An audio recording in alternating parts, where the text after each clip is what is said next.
Hello, chat. What's going on, friends? Whew. I had a quick snack before the stream. Guys, do you have this where you have where you live? This is what Roger taught me. It's a Greek coffee, although I'm kind of not sticking to it the perfect rules. But it's basically iced espresso. Do you guys have iced espresso? Like iced americano, I'm used to, but espresso I never had before. It's kind of like that. Roger would kill me if I would describe it like this. Freddo espresso. Yeah. That's what they call it, I think. But it's pretty good. I got used to it during the race. It has this like little nice straw. Yeah, it's kind of nice actually. When are we gonna get Jake and Bake collab part 2? I don't know. Maybe if I go to China again. that's the only place we can ever meet. I didn't invite him to come to the race during Gamescom. It's gonna be probably so if he's at if he's at Gamescom, he can. It's like a 10-minute drive from Gamescom to our venue. So maybe we meet there. But aside from that, there are some other events that will happen in China. Maybe we meet there. You ever watched the TL Loco? Is that today's stream? That's today's stream. I did not watch it. I only saw like a moment of it, and I was like, oof, this pains to watch me. But I will. It's good content, so might as well do it. Let me just clean up my PC. Wait, before we start with that though, we gotta guys. I was waiting for you guys. I did not loot my vault. Okay.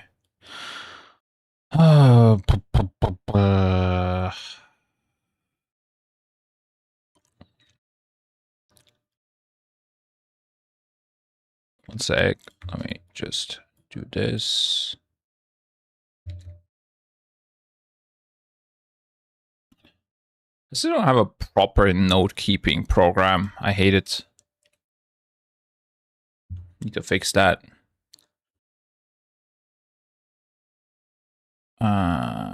It's then otherwise it's all over the place always. We go here and we are good. Just need to log into WoW now. Obsidian. I use Obsidian, but like I'm so confused with that software.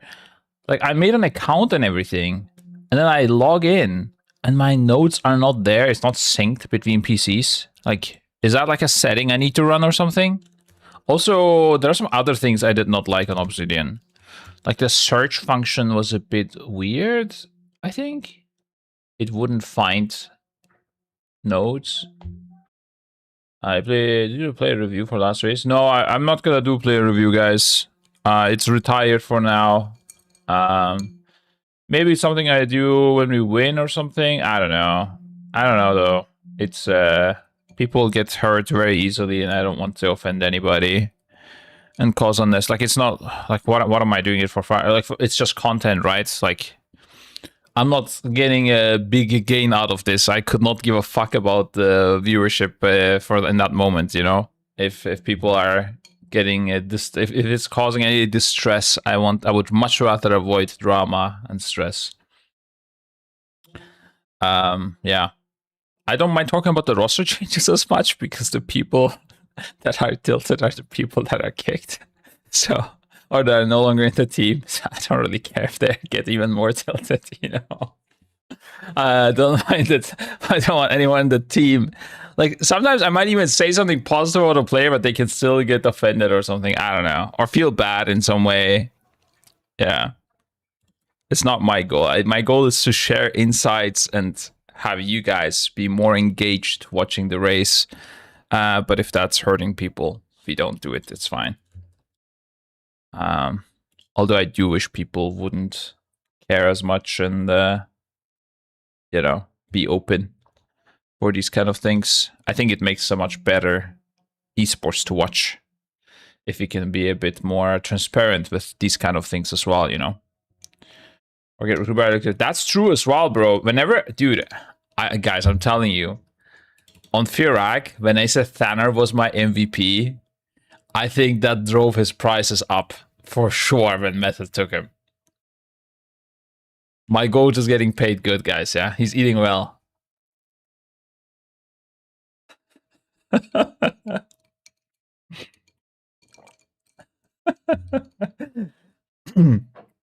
I think also we praised Wally quite a bit. That I think that may have played a role in his. Because like it's really hard from the outside to tell actually which player is really good.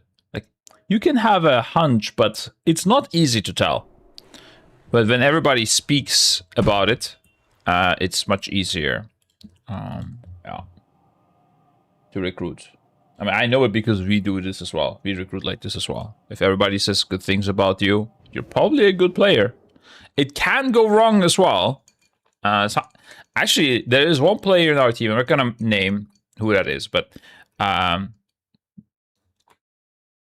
heard like bad things when we recruited this person, but turned out that they're an amazing player.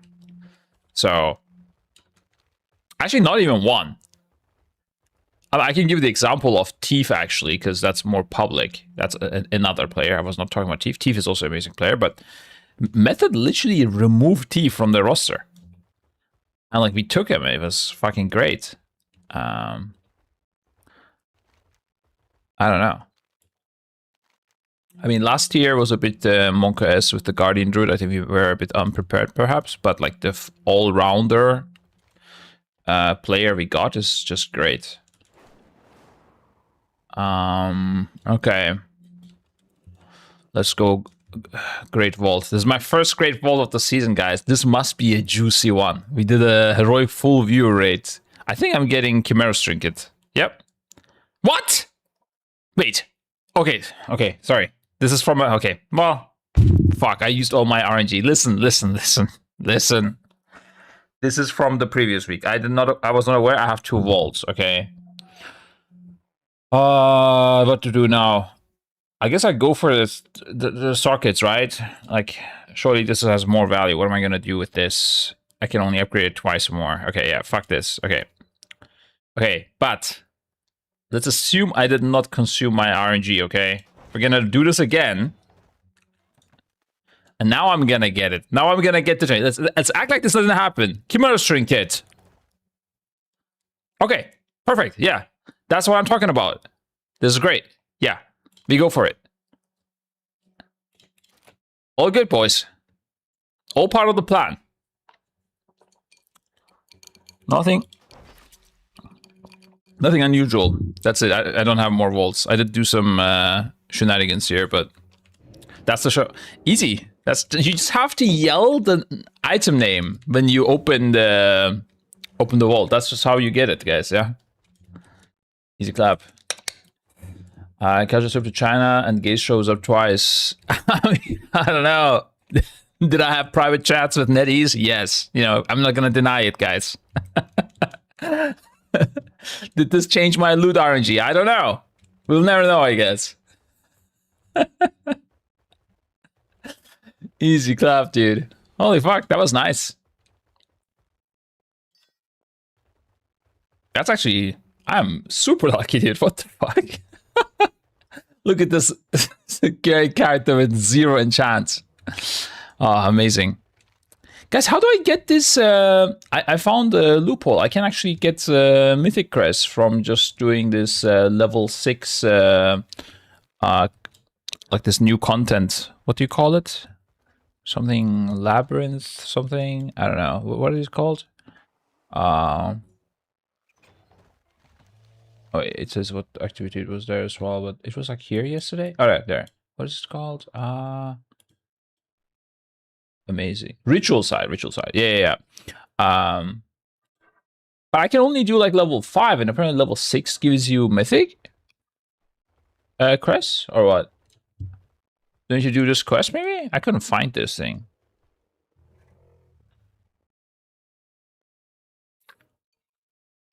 That's nice to hear, Limburg. Do you remember Tristan Limburg? My wife loves the perfumes we got from Tristan. If Tristan was here, he would yell, "Stop it." That's crazy, guys. You guys missed out if you didn't watch Jake's stream when we met Tristan. So the biases says age 25. Was this from Canada or what? We don't talk about it. I'm forever 25, guys. I know myself. I'm not sure where. Okay. Yeah, we'll figure it out later. All right. Do we watch the TL?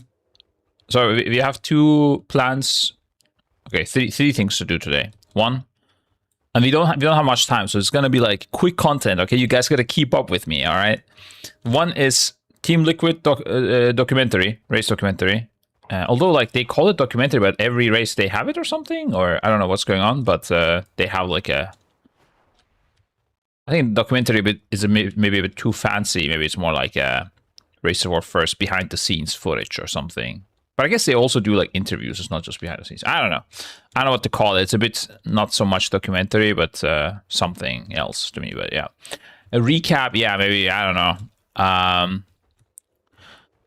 But yeah, we have that. Then I want to create something where we have the timeline of the things that will happen in WoW in the next like 2 years. Well, one, because I need to do it for my internal planning and like to show to partners and stuff like that, like what Echo is gonna be busy with. So you're kind of like part of like me doing my job, and you can tell me if I'm missing out on something, like things like when is the next when is the next race, when is the race after that, when is the next expansion, when is Classic Plus most likely, what's up with Titan Forge servers. I'm actually Titan Reforged. I'm planning on playing Titan Reforged as well. Is that something you guys are? Is anybody interested in? I feel like apparently it's super fun. Like the people in China kind of bribed me or convinced me to start playing there. I know it's hard, but there are ways to do it. I'm planning on trying it out. I don't know if I'm going to stream it. I'm planning on just leveling for fun. Apparently, the leveling even is fun. Don't talk about anything Taiwan related when you play in Chinese servers. Holy moly, what? Is it bad? We are saying it was only released in China. Yeah, for clarity, what I was told under no NDA is that NetEase like has zero problem with it being released on the EU side as well, but Blizzard did not want to. They just wanted it to be China only. Reason? What Blizzard is planning? I don't know.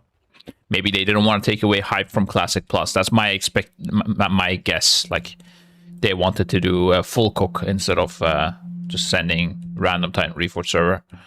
But I think it would have been still nice. But I don't know. Yeah, I don't know. Maybe they don't want to divide the community even further, you know?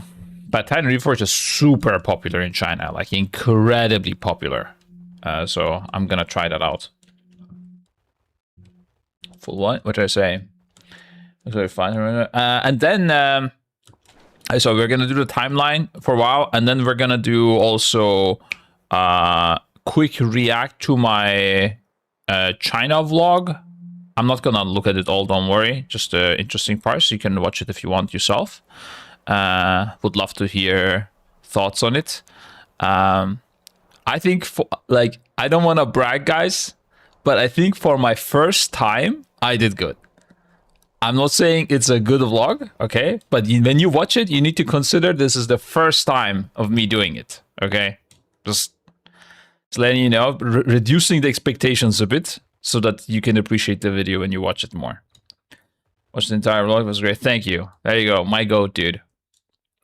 I had very low expectations. When I filmed it, I was like, yeah, it's probably gonna suck, but you know, we just do it. So yeah, I'm gonna talk about some moments of that, and also what else I did in China. And we're also gonna watch the like a small 10-minute documentary about the solar farm that we went to, and I don't know what it's exactly about. If they're gonna talk about WoW stuff as well, but I don't know. I was told it's like I watch it as part of the partnership. Basically, it's they covered all my costs and everything to go there. So yeah, we watched the video. All good. It's worth it. It looked like a really nice video. I only saw 5 seconds of it though. Gonna review the first time you did it, and gonna watch review it. Oh wow. Yeah, it was my first time, but I think I did great. Okay, let's. Do you want to watch? Do you want to start with the WoW timeline or with the TL Race to First documentary? I feel like TL documentary. That's a doku, right? Yeah, I think so too. Okay. By the way, for those that missed, we got our gaze from the vault. We're happy people today, so no need to flame Blizzard today, probably, unless I see something in the documentary that tilts me again. But we'll see.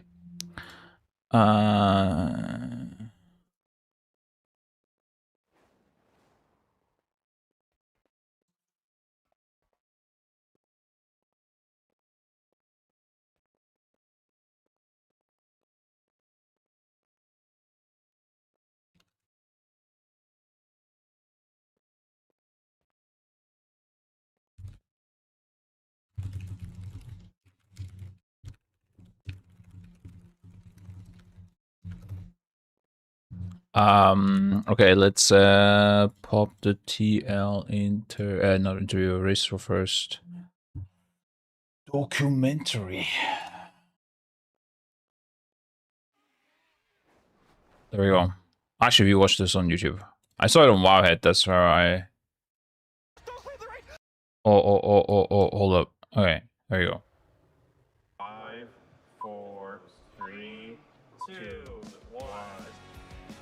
Echo Resources documentary when? Hello, everybody. And This actually looks like a documentary that didn't necessarily cost that much. Like when people name things documentary, documentaries cost a lot to produce, but I think this is like something more like a proof of concept, maybe, that then they could do a bigger documentary if like they had an actual client interested, like Netflix or something like that, to have it on their what do you call on their platform, you know. I don't know what the goal with this is for Liquid, I guess, but I think this is smart what they are doing either way. Okay. welcome back to the Team Liquid Race to World First. We are so excited to be here. I'm so excited to be here. We've got a lot to talk about. I don't know a lot of the people and their names, by the way. Oh yeah, this is quite for me as well, actually. Hold up. Oh yeah, here. First, and the spots never stop. Oh my god. Come out. Can the boss go down? Does Liquid have the damage? That is all. What happened? No way. What?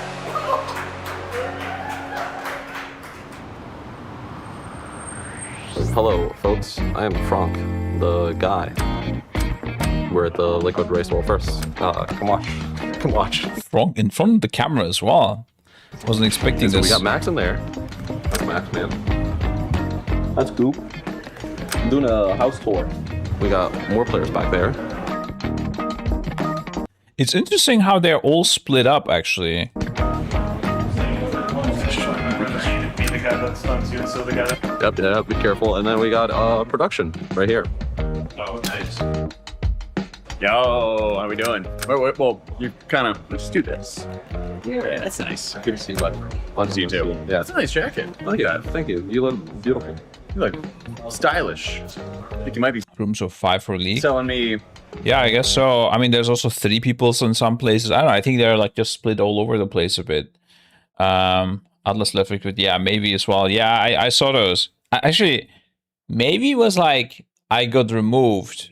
And Atlas was saying that he chose to leave. I don't know if he also got removed or he actually chose to leave. Nothing against Atlas. I don't know him. I don't know how good he is. But players tend to do this. It's a bit cringe, but I get it to a degree. We've had players in the past that we removed, and they announced that they left. I don't know. Let's work full time. Yeah, I heard that he was gonna focus on the bio stuff. It might be like sometimes it's like this where like a player has another job or has another responsibility. Because of that, they spend less time on the game. They become worse. The officers tell him, "Well, listen, man, like you can't do both things at the same time. Like clearly, like you're playing bad. Like, you gotta stop or you gotta really shape it up. And then that person says, I decided to leave. So, I don't know. Alex got sad and lured out for 2 out of DKs. Max said it was his biggest regret in the race, and he wished he had actually had him in. Maybe because he knew he was leaving. I don't know. Okay, that's interesting. That he made a big mistake sitting Atlas after him playing great this year. So it's probably not one of those. Okay, so why did they sit him then?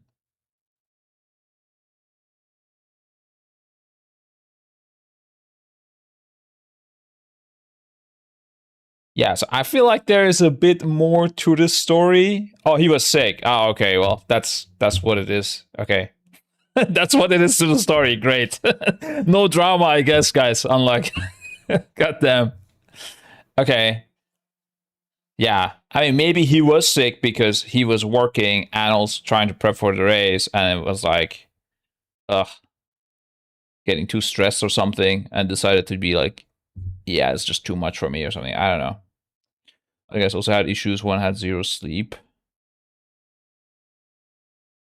What? They sound to seem to have crazy problems. I was thinking of Wall Life because they knew Atlas was leaving. Maybe. Although Wall Life really, really wants to play Warrior. I know that. Wanted to, and he was here. But I don't know. High-end weapons or something like that. Yeah, like his argument for leaving here a little bit was also he will never become the main warrior in Echo because Revis is the main warrior. Although I think we could have found workarounds. I think Revis would be down to play other things as well. But yeah, I don't know, whatever. I don't really mind it. I'm hoping he's happy there. Seeing Revis this year. Yeah, we're gonna get Revis in next time. The shooter on me. I was gonna say, He's shooting me insane. that's your bodyguard, you know? That's what I say. It makes the whole aesthetic. Yeah, it's actually it's a security camera thing. It's a whole thing. Yeah, so it's looking real nice this time. We got like the couches. Alienware, big time. Got the cameras, TVs, lights, cameras, actions. It's beautiful. Chef, you want to make it to the vlog? It's the best. Love her. Hey, you guys. Oh, she looks like a nice lady. I remember the old chef was having fights with our chef. That was some crazy shit was happening. I don't know the full story of that, but it sounded like we just got randomly attacked. But I don't remember the exact. If somebody has a full storyline, please feel free to drop it in the chat. Do you know the yearly salary of Liquid Chef? Ooh, I imagine it's good. Yeah, I think Heidi was the not so nice lady, but this lady looks very nice. I feel like you want to make it to the vlog? Like her smile tells me she's a nice lady. Hey, you guys. Yeah. SK versus TL Chef beef on Twitter, classic. Yeah, that was some crazy shit, dude. What's up, Crepo? Fantastic vlog. Thank you for coming to MTV Cribs. Beautiful, I think. I think Andy's going to get a lot of useful footage from that.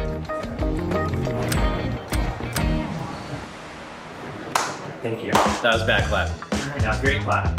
So this raid, having 3 separate raids, is very different. They have done something like this, but not exactly like this a few times. Well, first of all, I was not born back then when this was a thing, but the 3 raid thing is kind of cool. Those are before my time. But I don't. To me, it doesn't really feel like too different. MOP or so something? It's very like kind of uncharted territory, but the same concept still applies. 9 out of 9 mythic makes you win. I'm kind of interested to see like how that affects the race. I'm interested to see, you know, what happens that week if it's split. Scott seems locked the fuck in, guys. Yeah, no wonder we lost. Holy shit. Mythic, or if it's, you know, just shooting like a regular raid and we don't end up killing that boss week one anyways. You know, it's always interesting. Having the 3 separate raids for us doesn't really make a lot of a difference. For us, it's pretty much the same thing. We're gonna go in, we're gonna try our best to clear the first 2 raids on Mythic the first week. If we can't, we'll be clearing it on the 3rd. However, I don't know, this 3-week thing was super confusing to me. Like, when you don't know what to focus on, it's so weird. I don't know. I think they should just not do this again, or they should not make your efforts in first week matter for the second week somehow. I don't know. They would need to drastically change the game for that. So I don't think it's gonna happen. Yeah. And also they should make the first week's boss harder. After the old chef left, I checked their job listing on LinkedIn. The chef salary is $85,000 to $100,000 per year. How is that? Oh, ads. Okay, I answer after ads. With the mythic splits you could potentially do, there might be a little bit more time gearing because you can just get a lot more mythic items and loot by splitting some of these bosses that will no longer mess up your lockout. So I think that'll be the thing to watch this year. Yo, what's good? So cool. Just came back from the breakfast. Clocking in. When's the raid? 10 a.m. It's 9:30 right now. So what's your morning routine look like normally? You know, clock in here about 8:30, 8-ish, 8:30. Do some delves, do some dailies, get all that stuff done. Go get the breakfast at 9, then walk over here. THD is an early riser, guys. Then we walk in.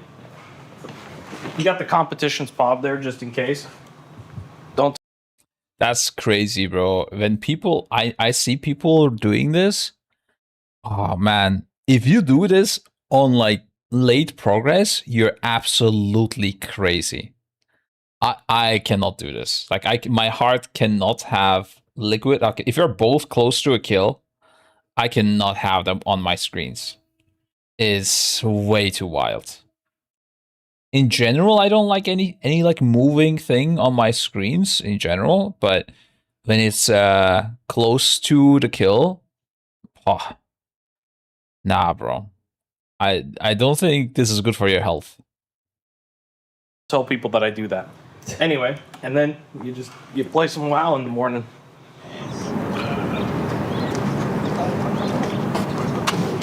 Morning. You got an obstacle mode right here.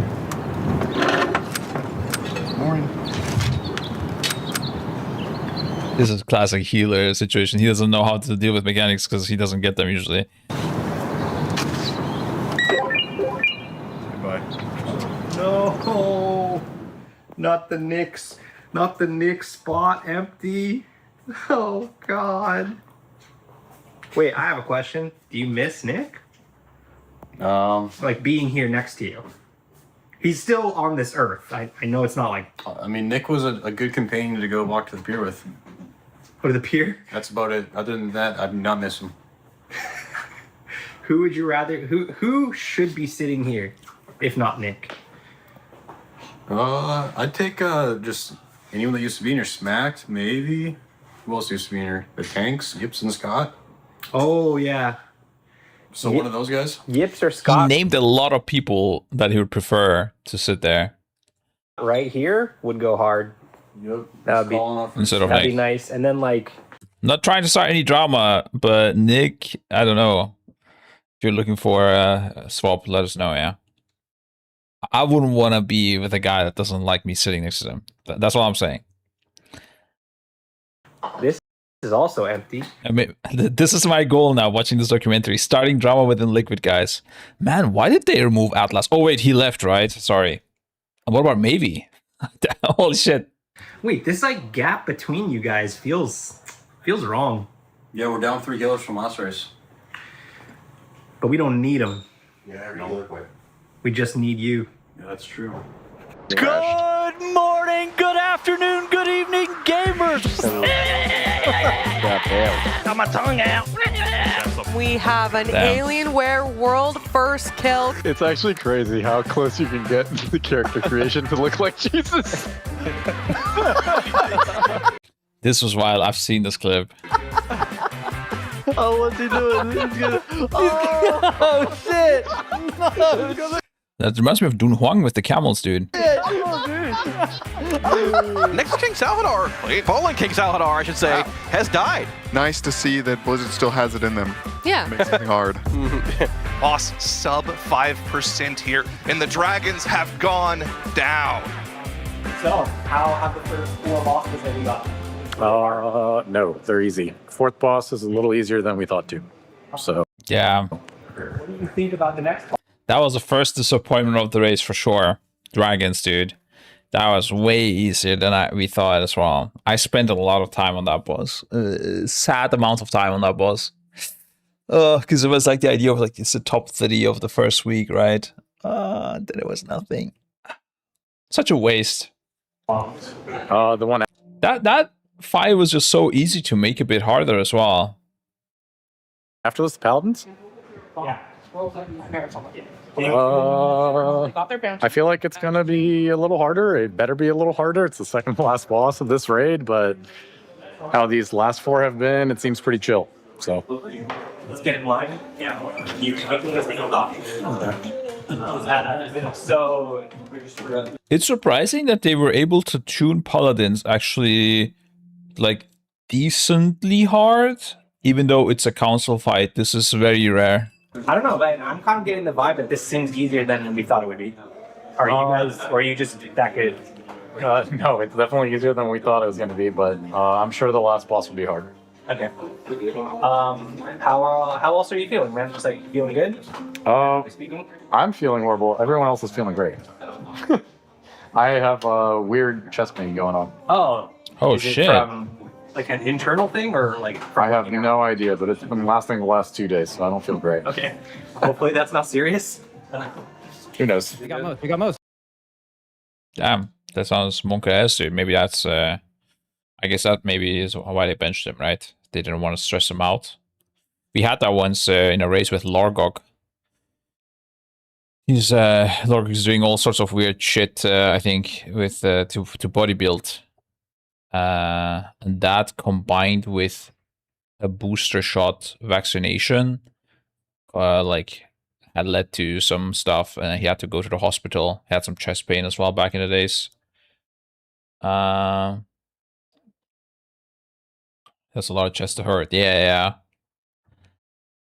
That gave us some little scare as well back then. That COVID shot. Yeah. But wait, it's not like a conspiracy theory or something.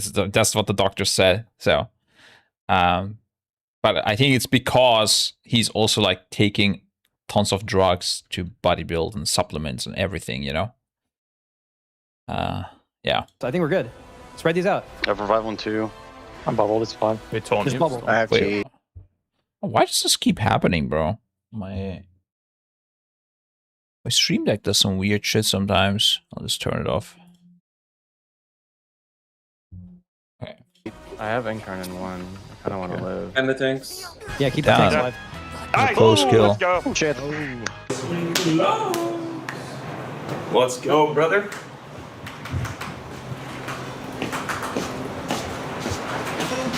Crown of the Cosmos. Atlas does not seem to be in a good mood.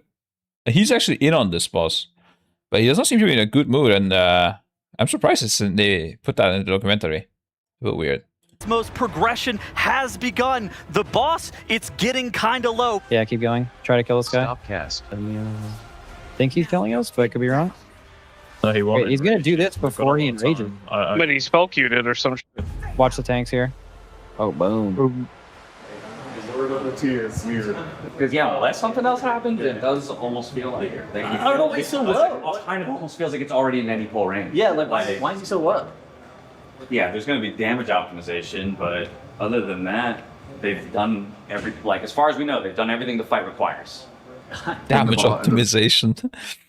Yeah, quickly on Paladins, so like council fights are typically really hard to balance because there will be classes that excel in this fight, and it makes it really hard to tune the fight properly because you can class stack, right? And that's exactly what happened. We class stacked hunters, but despite that, it was I would say, decently hard for a non-end boss. Of course, if we were thinking it's not as hard as, let's say, I don't know, Nexus King, but still, that boss was not supposed. For where it is in the raid, I think that was the correct difficulty, despite it being a council fight. That's surprising. And we did hunters were also broken, and we did also abuse it. So I don't know how they. I have no idea how they managed to make paladins this nicely tuned, and then you have Valeria what the fuck, and then you have dragons before that, also what the fuck. I don't know, my Blizzard never like stops surprising me with their tuning and how they do things. Fight's over? I don't know, man. What a weird fucking fight.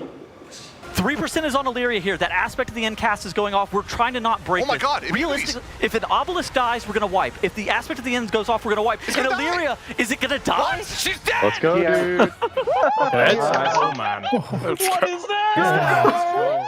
Let's go. It is Thursday, and the Void Spire is over. From 17% to 0, world first kill on Illyria Windrunner. What are we going to do for the next few days now? First kill How many pulls was it, by the way? 34 for them. on Illyria Windrunner. What are we going to do for the next few days now? The next 4 days. Crazy, bro. Blizzard has no statement on how, like, if this was intended, or didn't Max and someone do an interview with the devs? Did they not ask about Illyria difficulty? Like, what did they say about that? The fuck? Hello? Bro, you're gonna be slotted out for content right now. Right now? We're gonna need you to answer how you're feeling about the race world first right now. Right now? Right now. It's the content guy. No, Drydy, you get in here. Come on, get in here, Drydy. Come on, get in. All right. How are you feeling about race? How are you feeling about doing a trillion mythic splits? This is the worst year ever. You're allowed to say that. Blizzard I'm just does not happy to be sponsor here. this. Dude, you're allowed to. Don't fucking lie to the game. No, my main's happy full, so it's like, I'm not just happy all the time now. I can never be sad. Okay. I want to do more splits, actually. There's something to do. I do not want to do more splits. Living up to his name, bro. Hopeful. We gotta kill him. Yes, we do. Dude, Pump, do you want to be slotted out for content? What? That means we ask you questions for the camera. That's it? That's it. Like right now? Like right now, dude. I'm feeling great. These fucking mages are lying to us. Hopeful said this is the best tier ever, so they wanted to do more splits. I have to say that so you that don't have to say anything, dude. Nobody's pointing at No, it's for me. Oh. It's for me. If I say that it's going good, then it'll go good. You know what, Pup? That's a very healthy way to look at life. That's right. It looks like he's about to cry, though. How do I feel about this tier? Yeah, the camera is pointed at you. How are you feeling about this tier? I feel Fired up. I feel like everyone's so happy these last few days. They're so happy. The mythic splits, they're good? Yeah. No, I don't. Dude, it's not sponsored by Blizzard. You can speak your mind. Well, what about if Lura is a banger? It could be, but then, you know, it'll But show the you current guys. moment is complete dog shit. That's, yeah, I mean, that's fair. That's fair. That's a, yeah. Morning. Morning. Are you Like taking this tomorrow year? off? No. Never take days off. Work around the clock. My engineer's getting paid off. This is a hell that never ends. What are your impressions? I'm not a monkey. I don't do it on the spot. Fire. When the mood hits me. When the inspiration hits me. It's true. You guys should hear his joke. On the list are Kermit the Frog. Wait. Go. Well, I'm not a monkey. I can't do it on the spot. I get nervous. You know what? Well, if I just like pull out the voice out of nowhere, then it's gonna feel Miss kind of Piggy? weird. Miss Piggy? I can do Miss Piggy. No, you have to like No. say Miss Piggy. Well, it's a little bit tough. I don't know. It's not bad. Yeah. It's not bad. Look, I can do Mickey Mouse. Guys, we're here at the West World first, and the splits never stop. Oh, dude. I think Alice is losing his mind, bro. Bane. Dude, your Bane is nasty. Nastier on like a mic. You think darkness is your ally? I was molded by it. I didn't see the light until I was a young man. Dude, that's so sick. Oh, so you've come back to die with your city. It's not bad. Yeah, put that shit on a mic. Fired Up's gonna cook something. I would love for Fired Up to feed me. Wait. I do, yeah. Okay. But I think it's best that you don't know. I know what we're making. Oh. They told me. I was Oh, we're good. We're trying It's to see the easy. secret. It's easy. Prepare to never see again. Oh, man. There's chocolate. Blind him. Okay, you have to be honest. Can you see? Is this like a sponsored part? Or are you just Yeah, doing it it's for gonna be content? easy. Oh, yo. You almost punched someone. My hands are together. How do I punch someone with my hands together? You were very violent. Be careful.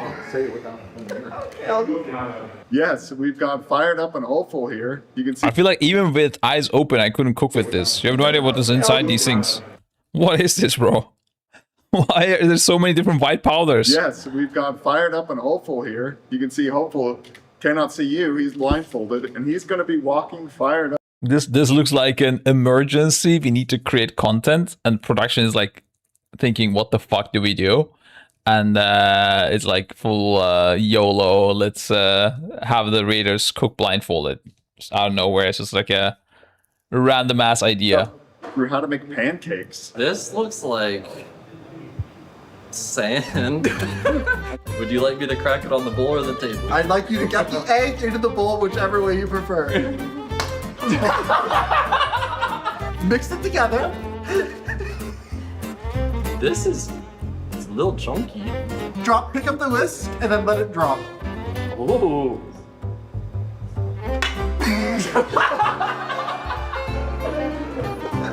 Did you think I meant the whisk?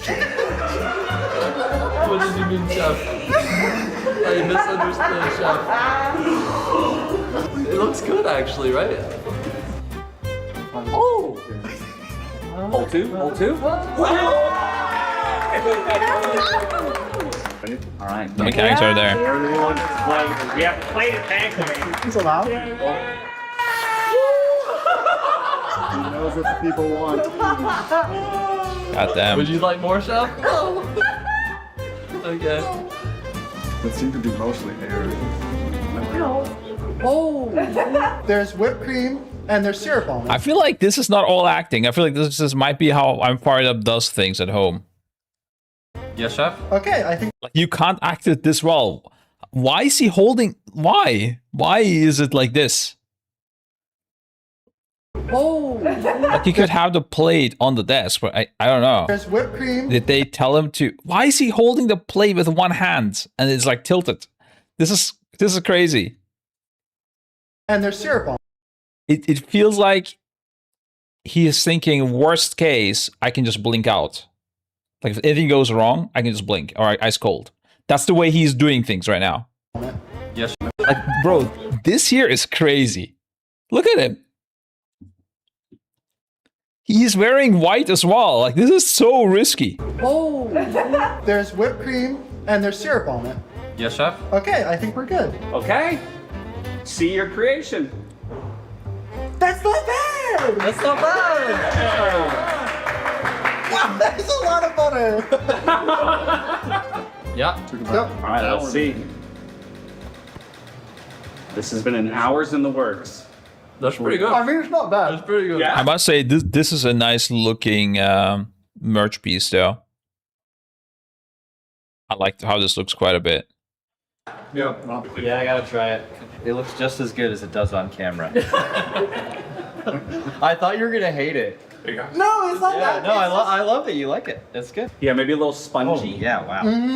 Get a big bite. This is safe, right? Yeah, Yes. it's Okay. we all And all of us ate it. I so. heard him cook it.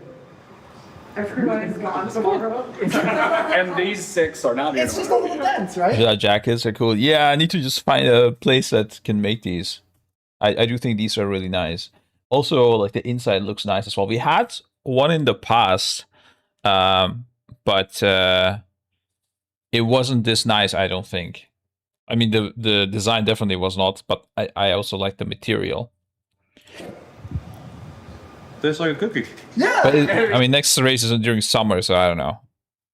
Maybe the one after that. That's for everybody's landing. Yeah. I think we did solid. Let's go. Let's go. Today is when the race really starts. It's the week 2 of the actual release, but this is when the hard bosses are coming out, like Bellerin and Yria. Midnight Falls look to be super challenging. If they take the mechanics from Heroic and amplify them, it could be 300 plus pulls. No, I'm not 25, bro. Hello. It's good. It's good. Yeah. Back. We're back. We're in Mythic. Hell yeah. Boss is hard. You're gonna get through the buff?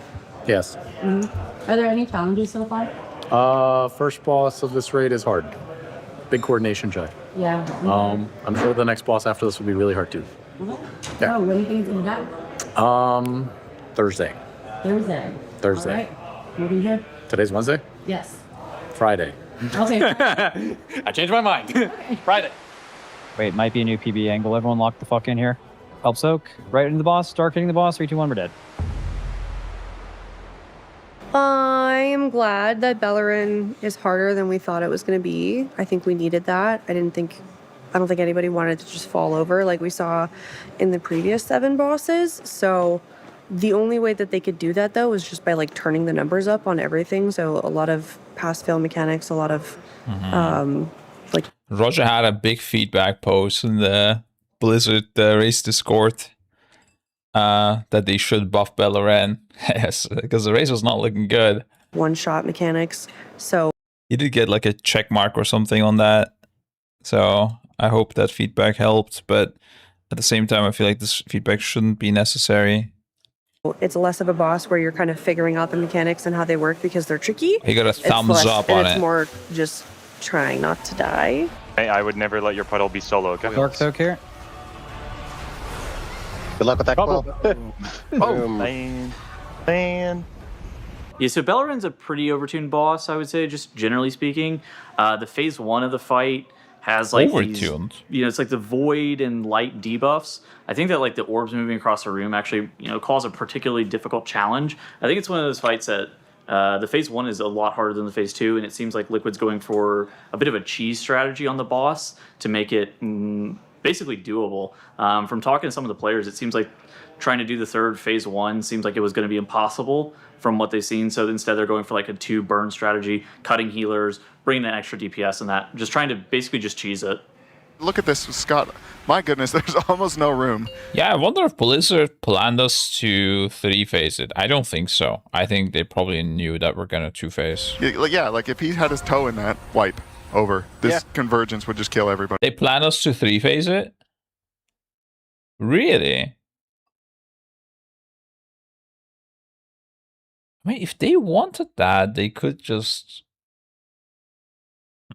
That's weird. Like, the way I would do that, if I wanted that, right, is I would apply a damage taken increase debuff on the egg every time we phase it or something. So, like, and this way, like, you're gonna definitely want to get to the last phase and do, like, 20% more damage. And, like, let's say, first phase you do normal damage, next phase you do 15% more damage, and the last time you phase it to the egg, you do 30% more damage. Something like that. You're like some mechanic that's forcing you to 3-phase. I don't know why they would risk something like this in that case. But I felt it was still a satisfying kill, so didn't try to stop it. Yeah, I guess so. I mean, I prefer it this way. I just, if they have a design in mind, because I mean, they designed phase, like the third P1, in a specific way, like, maybe put some effort into it, and I don't know, with some changes. I'm surprised that they're just giving up on that. So slowly cracking. Yeah. I mean, you can make it RP wise. I don't think this makes little sense. You like the 3-rate format? No. Well, if they all release at the same time, then I don't mind it, I guess. Yeah, it's fine. But the way this was happening, it was pretty bad. Interestingly enough here, look at this push. It's around 150, give or take, which there's about 8 seconds of RP here. So they've been trying to slow damage and push right around the 2-minute mark. The bird's in the air, the gate's down, they're going to gate in to negate the knock right about, they would have, but unfortunately... Did the boss just slam into the orbs? Is that what killed them? Yeah, nobody cleared a hole in the wall there. Oof. My class takes, and I'm on the bench for the rest of the raid. That sucks, man. I'm sorry. That's how the cookie crumbles. I mean, I've watched some polls. It just seems very, like, pass-fail mechanics. Like, if someone messes up, then it's just a wipe. If people, like, are not soaking the right spot or tank, soaks the wrong frontal, then it's just like an entire raid wipe. Big orb coming in. It gets soaked by the goalie just before it hits the boss. I'm surprised they're doing these type of interviews with the players, but did they not copy our Sit Down with Secret Lab segment for their Black Bite or whatever chair sponsor? Like, it's kind of a no-brainer, honestly. If I was them, I would have copied it It's such a nice deliverable and gives content to the players while shouting out the sponsor. Instead, doing interviews for this documentary. Maybe they don't want things to be the same. But like this short interview should be a sit down with Secret Lab segment, kind of, right? Today format is horrible for pugging raids. I still have not killed Bellerin or Yria. Just no point getting 30 people together for 2 bosses. I don't know. I don't think it's that bad personally for pugging, because like you have less saved people. It's essentially you can start from the boss you want. That's why I like it, and you don't have to check like am I saved to this or whatever, you know. You don't need 30 people per raid, by the way. That's true as well. Let's pick up one more. You think they have something to Nicely okay. done. Taking a look at the timer, we're at 4:20 right now. Boss soon to push, but health bars are dipping low. You have 2. Oh no, orb! Oh no, that was it. This should hopefully Yeah, this keyboard sound in the room is so nice always. be it. We need to kill this egg before the egg kills us. Egg. Trust your tanks. Trust the soap. Spam egg. This boss. The egg's at 19%. We have literally more than half the cast bar left, and the spree breath's coming in. It's at 11%. This boss is gonna die. What else can even kill us here? It's 7%. 6, 5, 4. Bellerin's gonna fall with ease. Bellerin dies. Who's the caster that was doing a good job here? Was that Kalamasi?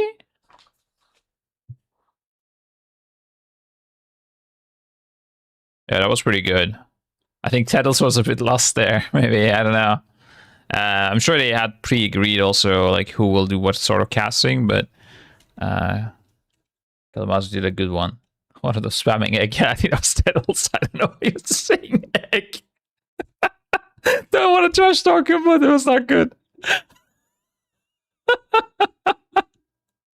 He's obviously a good caster. I just don't know what he did here.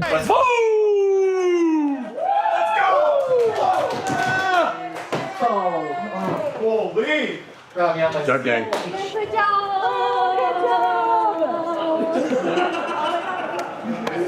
Hello. How you feeling? Good job. I feel good. I feel great. Yeah, feel great.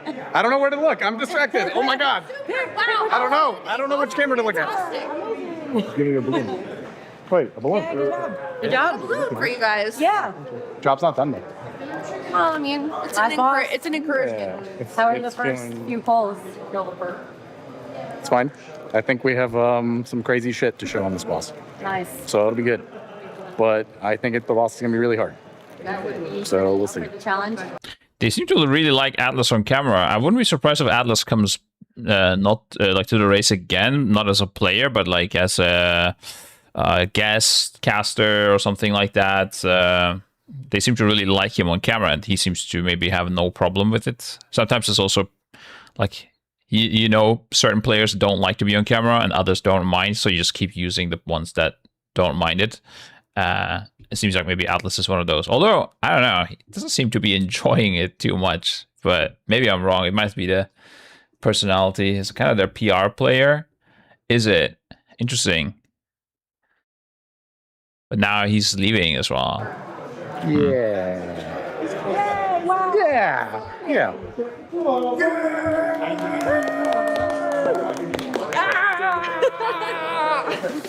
Guess what, everyone? We are getting polls in, and we get to see it on Mythic Yria, first ever, right here. Oh. Yeah, this is when they didn't have any boss frames. Yeah, for the interrupts. The way I would have done it here is probably definitely have the warrior tank and interrupting, like AoE interrupting shout, the first set. I think I could have even gone with 2 warrior tanks until like they fix it. I don't know how they did it, I guess, but 2 warrior tanks. First one is always AoE shout in every set, and then in the meantime, the other tank marks all the other ads, and you have people getting focused on the one that you're supposed to interrupt. That's probably how I would do it. But I think they also had a VCAR later that put like some global unit ID or something on the nameplates.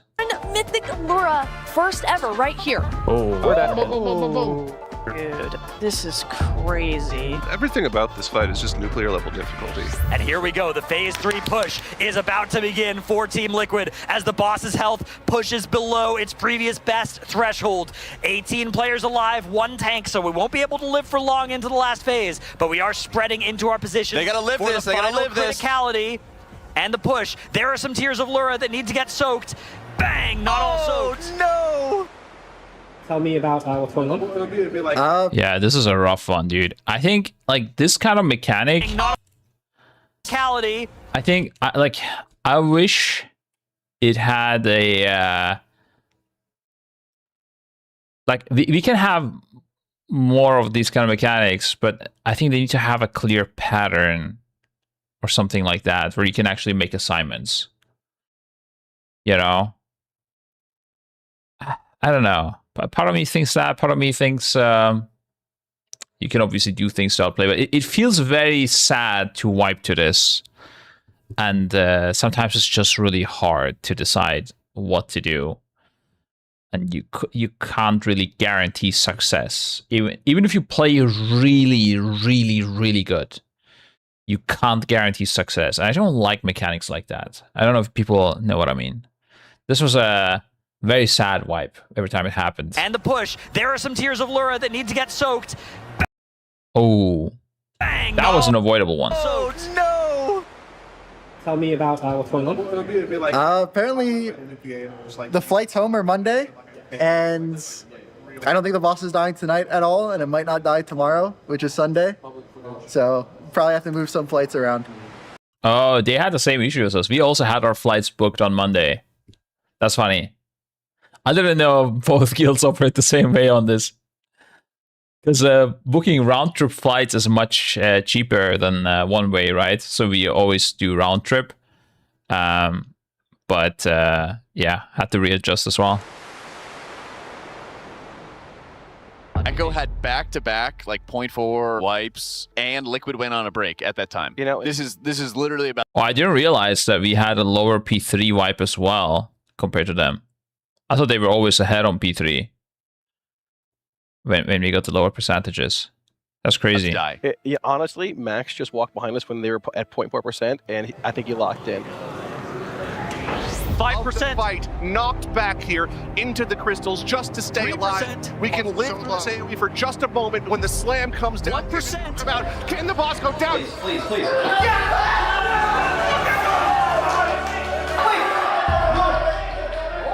This cannot be. Come on. Where's the achievement? Wait, what happened? No way. Is there a secret phase? Oh my god. Way. Why are they casting reintegration? That's a really what sick happens? moment, Let's dude. go. What is going on? Did they win? What happened? No way.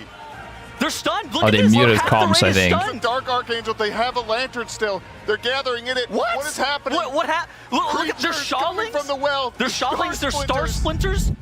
Wait, what? They tried to go dark on this one too in panic. That's funny, yeah.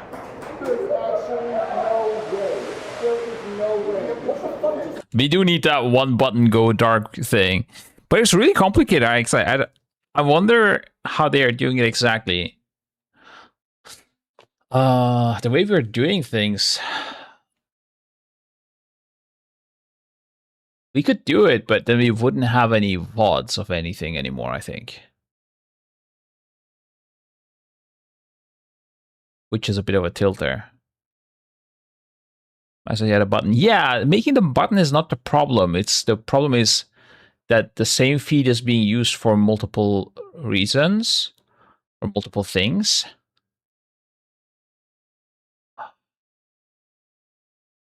Wondering how that could be done easily. I don't think there's an easy way. You would just play an unskippable ad without an ad.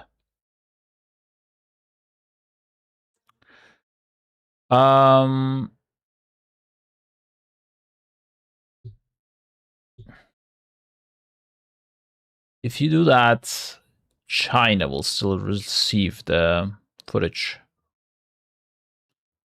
You could do that. That would be the easiest. we could separate production separately. We could block the footage, but China would still get it. Funny enough, use a delay.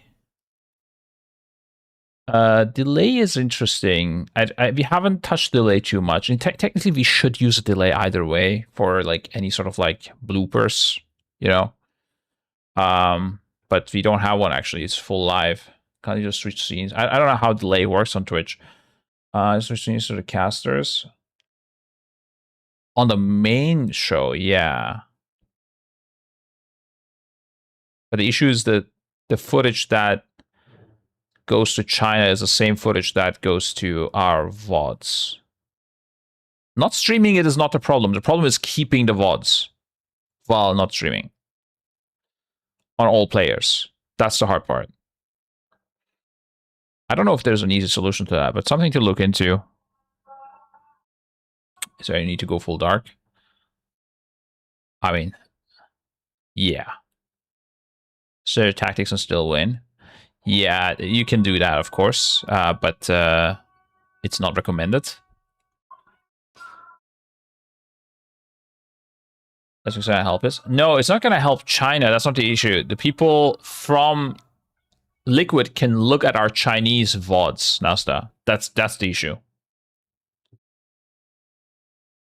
You multi-stream on YouTube. If we already multi-stream to YouTube, the problem is that the same footage will be shown in different areas. So it doesn't have VODs. Really? Well, then it would work if Liquid doesn't record DOU. Which I don't think they are, but now I gave them an idea, I guess. Great. Should have had this come off stream. Most speakers, yeah, dude. I keep to swap scenes on OBS or black screen on all PCs. Yeah, people don't understand the technology behind how we're doing things. We can do that. The problem is keeping the VODs, as I'm saying. But it's fine, guys. You don't have to understand how our production runs. It's quite complicated. And it's okay. Yeah. I think if we do it, we make it properly, though. And yeah, I just need to check regarding China.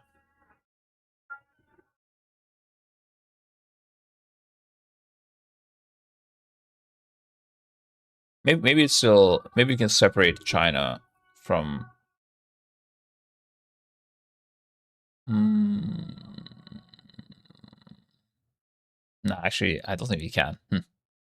If you had more PCs, if you had more like machines to process all the footages, we could. But without, it's a bit rough, I think. But yeah, it's fine. It's something we need to chat with production about. Can you have two different recording software running? One for stream, one for VOD? Yeah, don't worry. Yeah, it's fine.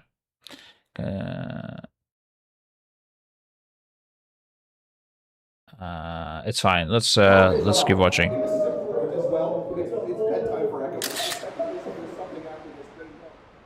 Wait, is this what Warcraft tweeted? No, that's crazy. Like, we killed the boss, but the boss didn't die, dude. Like we thought there might have been a secret phase for a little while, and then yesterday when we hit a certain percent, it didn't happen, so we cut back, and then we hit 0, and everyone popped up for an achievement. It didn't happen, and the boss started healing and reforming, and people are like, "Oh, it's 380 pulls in. One pull was perfection. That last pull, and now you have a whole stage to figure out with no journal, no anything." I don't know. I'm lost. It's day 13. Help me, please. I got up and I was like, where is everyone? Yeah. Everyone was just sitting down, locked in. You did a full spin. He did. He did it full 360 spin. This game's hard. Yeah. I'm still defeated. I'm gonna bet. Fucking me. What do you know now? Going to sleep. All right. Good night, y'all. Night. Night, night. Tomorrow's another 18-hour day. Good night. Goodbye. The decision last night was super difficult. We normally end our raids at about midnight, and we had. Wait, is this after the race ended or before? Had 2 polls at 11:40 p.m. There's no way he has time for an interview before the race ends, right? That were to the secret phase with everyone alive. So at that point, it's really, really hard to go to bed at midnight when, even if you think, okay, we can still kill this when we wake up, but maybe they won't kill it, you think you might be able to kill tonight, so why take that chance? Why give them the opportunity to do that?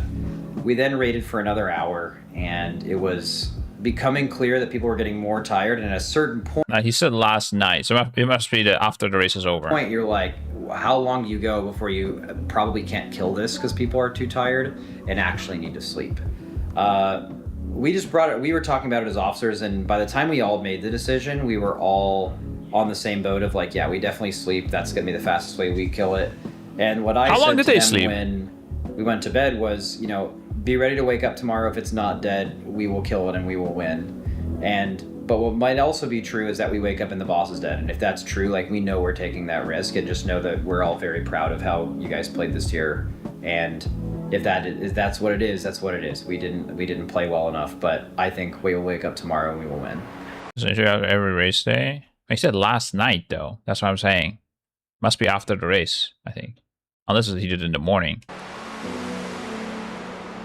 Hello, Team Liquid. It's Phil Lewis, Mr. Mosby from The Sweet Life of Zach and Cody and The Sweet Life on Deck, and I hear you are in the race of your life. Oh, it's just amazing. I know you will beat the raid, the March on Quel'Danas. I know you. Who is this?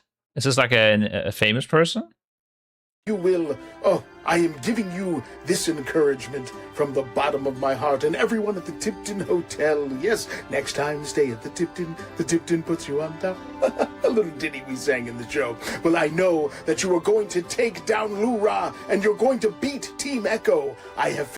He's from Hotel Zack and Cody. I don't know what any of the words you say are. After I killed some dude driving drunk. What? Faith in you. Go forth and conquer. Oh, and remember, no running in my lobby. How old are you? I'm 30-something, bro. Sweet Life of Zack and Cody. Okay, we quickly check. Sweet Life of Zack and Cody.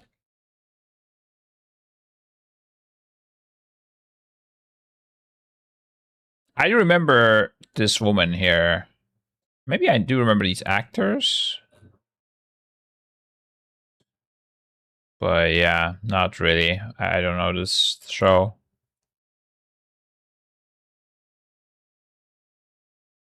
Actually, yeah, I must have just seen some clips or something. But I don't think I know this at all. No. It's fine. I don't need to watch it. It's okay.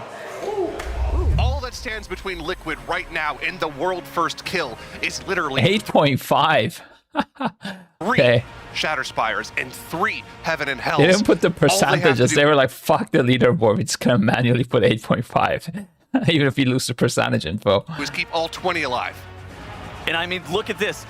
Liquid, earlier in the day, they swapped off of a Blood Death Knight onto a Guardian Druid for more DPS. The DPS check in this phase is fairly real. You need to move for the Star Splinters. You're standing in this Light Crystal, and one of the tanks is hammering these Shaws that run at players. At the same time, some of the tanks are going to try to soak the Shaws. You press your Stampeding Roar, and you run as a 20 stack here. Liquid was able to keep all 20 members of their raid alive, and the boss is at 60%. Look at the boss's health here, sub 60% here, Zyro. This is perfect. Great movement for that second star. Second Heaven and Hell coming out here. We're already moving.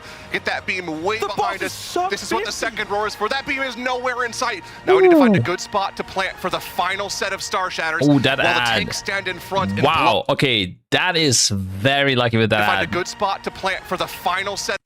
I mean, they would have killed it either way, but the fact that this ad did not kill anybody is a bit crazy. While the tanks stand in front and block the Shaolins from hitting the players. Resolve these stars, and this boss might die. 1 fires, 2 fires, number 3 fires. The boss is sub 25% already. 80 energy. Last Heaven and Hell. It comes down to this. Can we keep all 20 alive? Do we have the damage check here? It's not over when the. Oh, this guy is so close to Boss, dying. it's 100 energy. Remember, there's still that midnight cast. Do the damage. It's not over when the boss I hits need to watch our kills of these. energy. Remember, there's still that midnight cast. Okay, this is actually fine, Do the kind of. damage, Liquid. Just one cast on the Resolve boss. these stars. Don't leave the raid. 5%.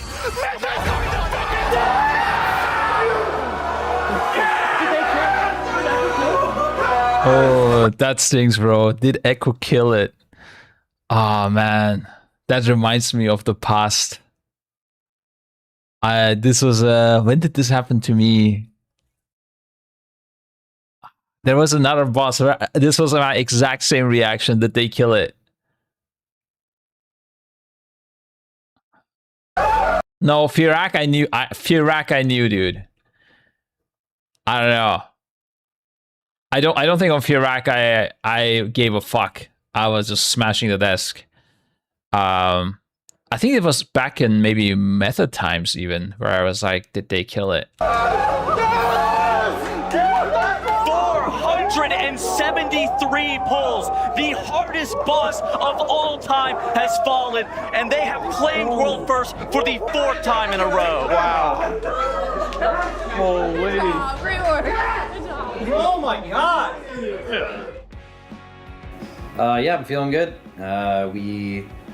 We won. Great. I feel amazing. On top of the world. Absolutely amazing. Feeling great. What went through your mind the first time you realized there was a secret? Hey, so did Atlas play the boss or no? Oh, but he feels good still. Yeah. Okay. Doesn't seem like he was yeah, emo feeling about good. being benched. We The world. Absolutely amazing. Feeling great. What went through your mind the first time you realized there was a secret mythic base? Well, I started celebrating because I thought we won, and then I turned around and I saw him sitting at his computer, so I was like, I made sure to stay locked in. I made sure to stay on my computer. Deep, so it's not over. So I made sure to use all of my energy yesterday on, on celebrating, not winning. The moment when there was a secret mythic phase was a mix of a lot of emotions. It was being, first of all, the immediate whiplash of thinking we won to this isn't over. And then there's the feeling of being kind of excited. It's like, well, this is kind of cool, right? It's also like Easter, so that's wild, right? We have these clips that are super viral, by the way. They were like, wow, Guild celebrates too early, but turns out there's a secret phase. And then if we lose, then like the possibly the biggest moment in Race World First history has significantly more views than us actually winning. Is us celebrating and then we don't actually even end up winning. That's like humiliating. So really glad that didn't happen. What's something you'll always cherish about this guild? It should have, dude. We should have won this race. It was, the timing was good that we should have won it. Unfortunately. The people, it's my favorite part. Yeah, I mean, it's probably, there's no real other answer than that. A sense of camaraderie. I feel like everybody in this guild doesn't necessarily feel like just guildmates or people I play the race with. It's like genuine love. I retweet. Little retweet on that one. Yeah. I mean, yeah, it just feels like nice to be part of a community when you're all doing the same thing. You meet a lot of new people, make new friends. I think it's the laid-back, fun vibe of the guild. I think that carries us a lot. You know, it's never confrontational. You know, if someone dies, someone gets called out for something, you know, it's always just own up. Usually it's owning up before you even get called out on it. You know, it's that type of laid-back vibe that I think has carried our success a lot. You know, it's like 20 people that basically raid together, and we come together every like 6 months. Think of it like a family get-together, like a holiday or something. Yeah. You get together, all the family in one place for like a week or something. It is true that it's weird that the casual guilds and the most pro guilds are more similar. The vibes are more similar to each other than like the middle of the pack that is try-harding, stressing hard, flaming each other and everything. It's surprising how that curve goes, you know? Yeah, like the most casuals are the most similar ones to the pros in a way when it comes to the atmosphere in the guild. I wonder why. Yeah, I don't know. It's a weird one. Could pick one player, liquid player from their roster. Who would it be? Max Larsen, you pick Maris. Ooh, if I could pick one player, I would not. I would pick Lummel probably. I would pick an analyst. Okay, if I need to go with a player,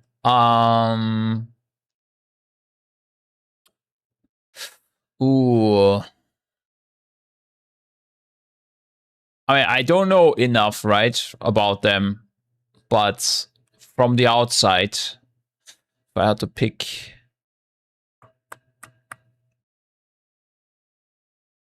and maybe I need to see the full roster, but the first name that comes to mind is Yips. By Sasevi, maybe. Maybe I don't know. I don't know enough about the healers. I don't know. Tank for a tank.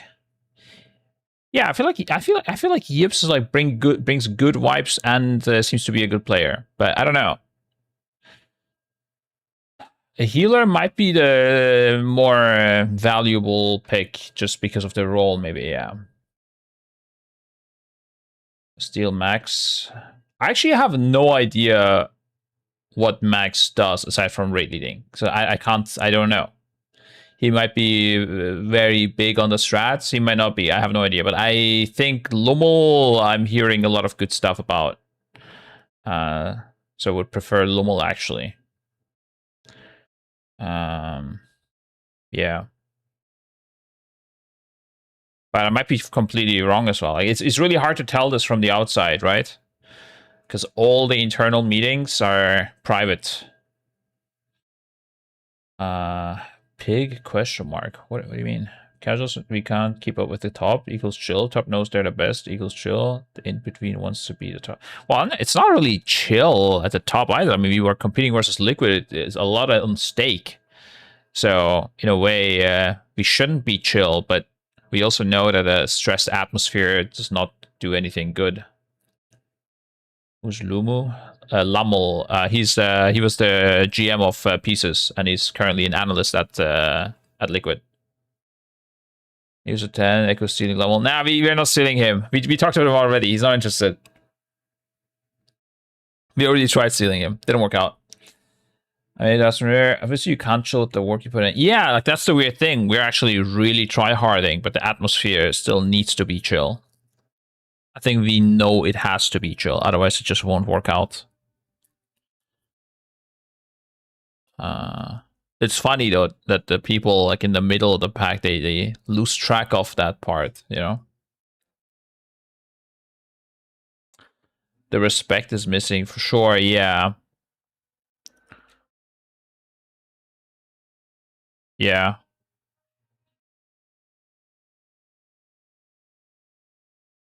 You say no because you kept yoinking his players from Pieces. No, I don't think so. I mean, also, you know, in his place, it makes sense to say no, right? They won 4 times in a row. He's with like a bigger brand. He likes the players there. Probably like he has connections there. Like, you know, you form like friendships. Like, why would you leave all that behind, right? Like, our hope would be that there is some drama and he doesn't like them. That's how we could convince him to get over. But if he has no problems there, why would he join, right? So it's hard to convince someone that really likes their guild to come over. Like, you need to either pay a significant amount of money, or they just need to have like some sort of disagreements within the guild. Or maybe it could be like that he likes the EU schedule more, and because he's from EU, right? This sort of stuff is something you would hope for to be able to convince someone to come over. Are there any new players on the roster since the race? We're talking to a bunch, but we did not actually recruit anyone yet. It also depends on who we demote, so we can get people in. It's a hot topic that is being discussed. There's some interesting players though. In fact, this is the time where we had the most interesting player. Like the pool of players that we can access, the pool of good players that we can access, is the highest it's ever been. that's why it's really hard to think like, do we remove someone and take this player? Like they're really good players. We have like 5 good players that are applying basically, and all different roles. We could make room. Like, who do you make the room for? It's very complicated science. Yeah. Do you think it could become a problem where raid leaders do not play the game enough, or does it not matter in the end? I think it could become a problem.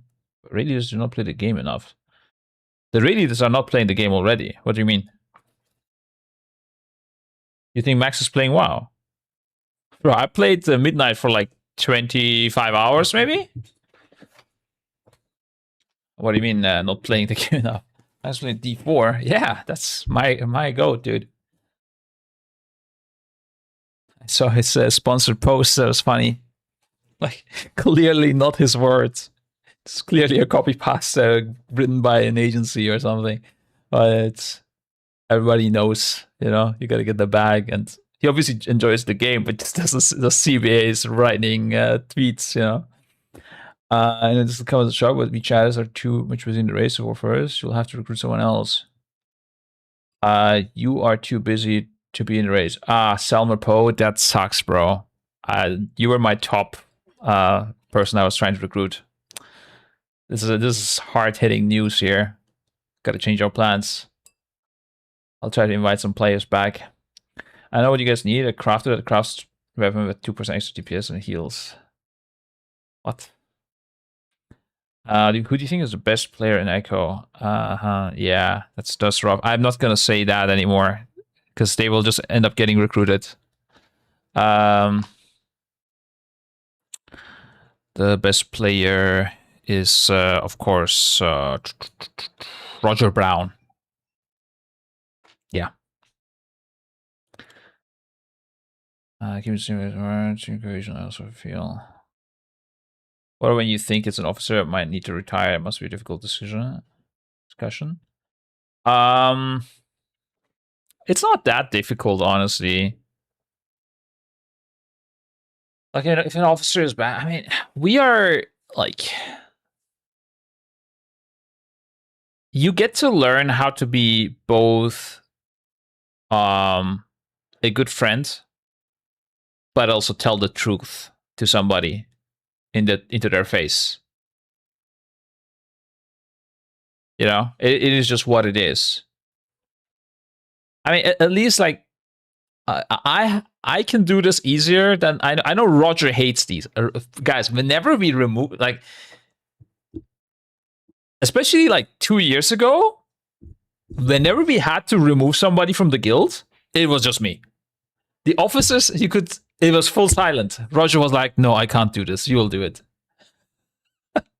Nowadays, we share the burden. But man, a couple of years ago, whenever we had to bring some bad news, I was the guy to deliver the bad news.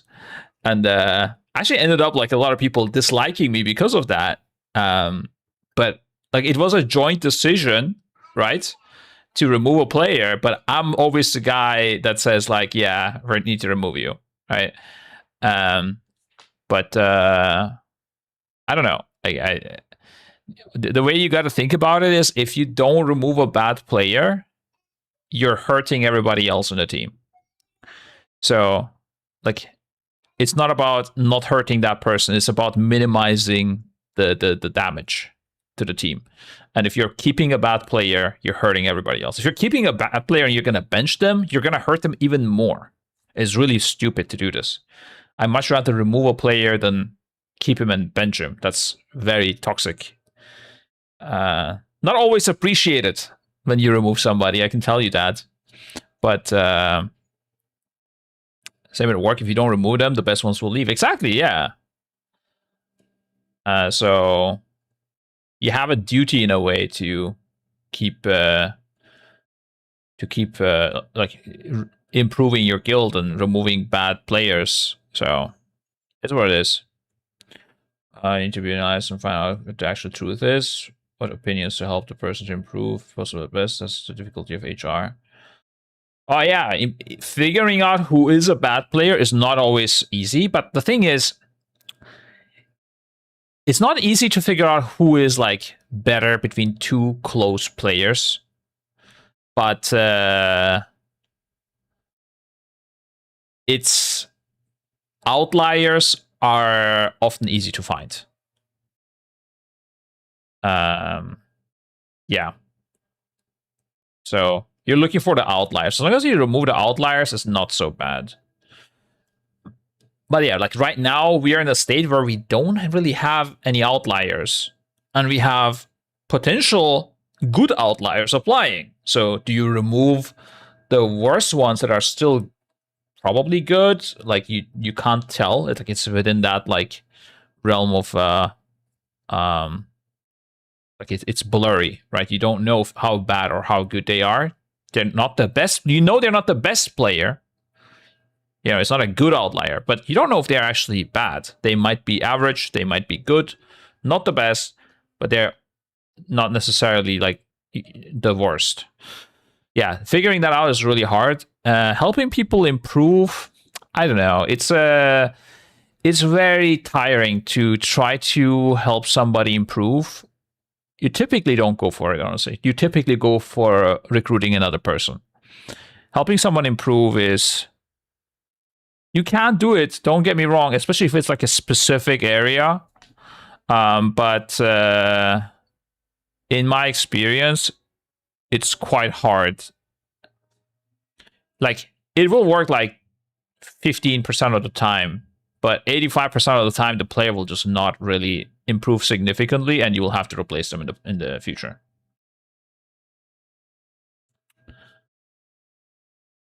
People help themselves, they really want to. I mean, yeah, I mean, let's be real. If somebody is not doing something, they are like, and they're bad at it, they're oftentimes aware and they just don't care to improve. They just don't want to put in the time, which I understand, right? Like, I could also endlessly improve on things if I spend the time, but I don't. There's a limitation of how much time I will spend to improve, and yeah, that's a really sad outlook. I mean, it's a reality. If you're playing at the top, I mean, you're not gonna try to teach a horrible, like, outlier bad player. You're gonna keep working on improving them. Like, what the fuck? You have better things to do. They can go and improve themselves. What they can do is they can go to a lower guild, keep improving themselves, and reapply in 1.5 years, right? They can do that. I'm not saying they will never improve and be a better player, but yeah, I'm not gonna gamble on that for them. Again, I would be hurting the team if I do that. There's a lot of good players out there that not interested in race at all. Yeah, it's true. There's a bunch of good players that don't rate resources, or like players that are not necessarily good yet, but like an uncut gem, you know, like they could, like all of you guys, you know, like if you guys really wanted to play the race, I mean, a couple hours of practice for like 2 months, and you're in, right? We all know. I mean, come on. But yeah. Uncut Gems in the chat. That's right, boys. You know, few minutes of try harding, and you guys should be good for the race. But yeah, no, it's true though. There's a lot of players that, like, there's for sure like hundreds of players that could play in the race first if they were just putting in some effort in. But yeah, there's a good player in your mind then. Oh, dude, there's so many things to being a good player. Overall package, everything. I mean, you guys know. I don't think I need to repeat this stuff. Like, this is not a basic course. You're watching Race First streams and shit. If you never were into gaming, I could tell you about like, oh, communication skills, social skills, mechanical skills, strategy understanding, coming up with strategies, class research, yeah, theory crafting, itemization, you know, crafting, like theory crafting that. Theory crafting like your class, but also, you know, the items part, let's say. I mean, you guys know all of this though. Who am I telling stuff to? It's fine. I don't think it's anything like crazy. Like, it's not about, I don't know, how much aura you have. I don't know. Yeah, you guys know. You are on Uncut Gems. Okay, let's finish this documentary. It just works here. You know. Yeah. That's what happens. It's like a family get together. Max loves being here with me. Yeah. Yeah, exactly. See? Yeah, you see, he's excited. Everyone just having a good time. Like, everyone is so funny, just cracking jokes. Just everyone's just here to have a good time, but also, they know when it's time to lock in and really focus. I think Tobo is having the time of his life there, bro. Focus on stuff. It's a really good balance. I'm so happy for him. I think he's very happy at Liquid. Balance of everything in the guild, I would say. Just has everything really nice. Multiple people in the guild, they are playing with their best friend or best friends that they have met through doing this.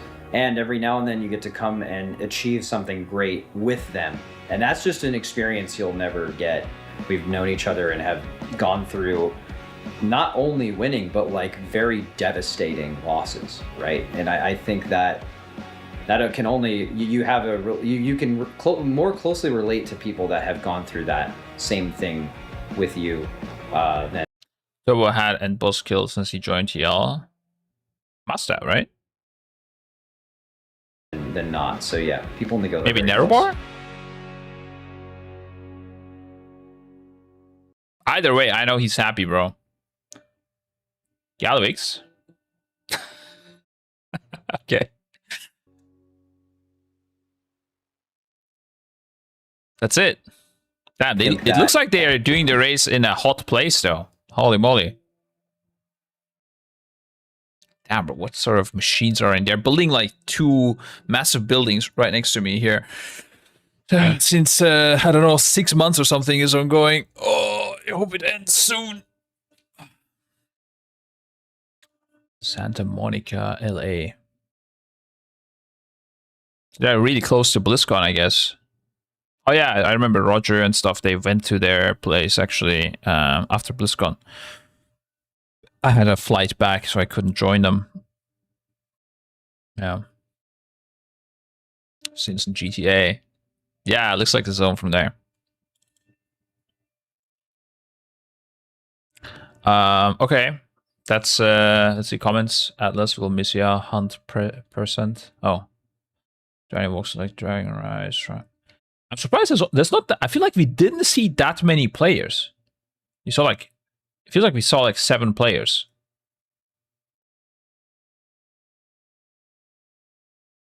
Yeah, like Hopeful, I'm Fired Up, Atlas, Dryny. Oh, I think we saw at the start we only saw like Yips, I think. And Shakib, right? Shakib we saw as well. And THD. Okay, yeah, maybe it's more like 10. Oh, Scott, yeah. Scott a few times as well. Not so much, but like 2 times, I think. Oh, Tobo at the end as well. Yeah, true. Yeah, I guess we just see quite a bit. But like, definitely the majority is like Atlas. Atlas and Dryny, I think. Very focused on them. What would be interesting is a documentary that's covering kind of all guilds, but especially like Liquid and Echo. What the fuck is this? I don't even know about this feature. Oh. Covering all guilds, but especially Echo and Liquid. At the same time, been trying for years, but yeah, that's a bit rough.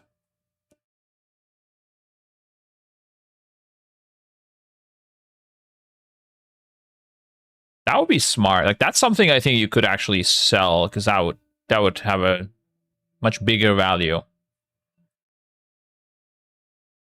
I think if you like edit it together, you know, I think you can cut a lot of the unnecessary content.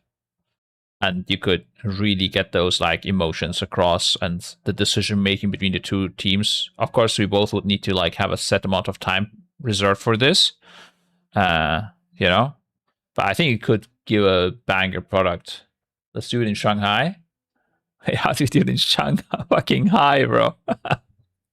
Well, do we go and race together there, Liquid and Echo? on the Chinese servers. That would be sick, actually.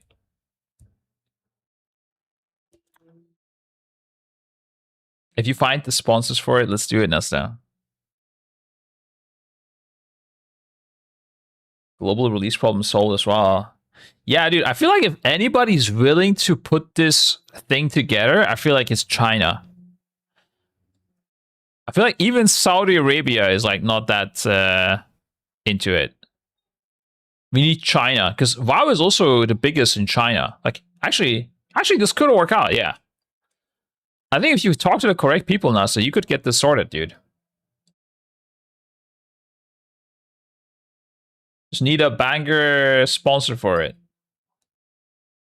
NetEase would for sure chip in.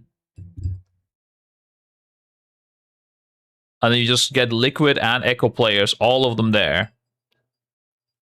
Will be my dream project. That would be sick, bro. Global release problem solved. We just play on the Chinese servers. There's a prize pool that we can win. Okay, actually, for that we would need a Chinese, was it citizenship or residency or something like that? But okay, maybe not the prize money. Yeah, how does that work actually? Oh yeah, I guess what matters is the global ranking, so it doesn't matter if we're rating from China. Yeah, only 4 days behind if they don't change the release date. I heard some things. Wait, can I share that? Wait, I need to remember where I heard what from. 1 second. Oh. Nah, it's fine. I'm not gonna share it. It's okay. Yeah, but I think moving China, like China's like super delayed, right? War server resets EU, US, China. There's a website that shows, oh, there we go, AI. Okay, great. Usually happens on Thursday, but what does that even mean? Yeah, this doesn't even have China on it, bro. China. How do you make a website for the WoW reset and you don't put China on it? Like, that's... You just had one job, bro. That's crazy.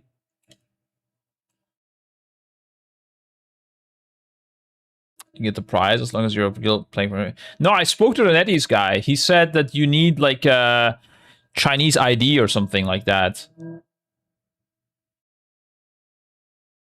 I don't think playing from CN region is enough.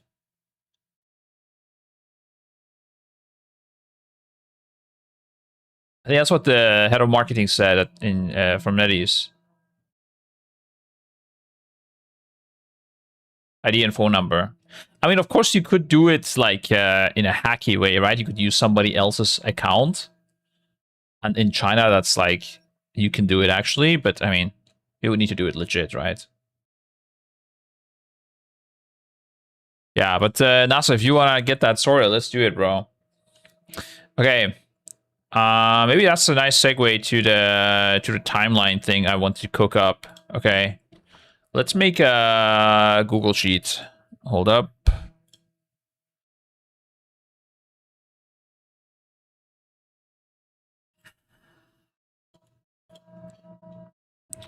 Okay, we make this a bit darker. And wow. Timeline. Okay, so first thing I'm gonna slap in here is this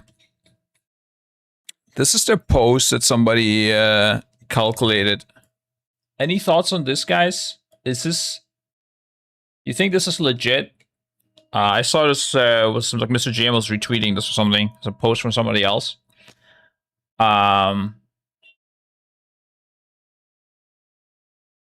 Use AI. Yeah, no. Thank you. 8 weeks cadence. Yeah, we do have 8 weeks cadence here. But like in the past, it was 10 weeks for this. For War Within, there was 7 for one of the patches, and it was 9. Average 9, average 9.4, 9.1, average 8.4. I feel like there has to be a delay somewhere, right?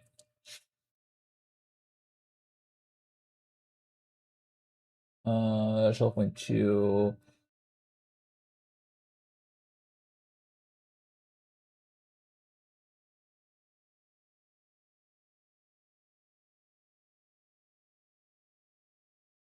Who's the longest standing active raider in Echo if you include the time and method too?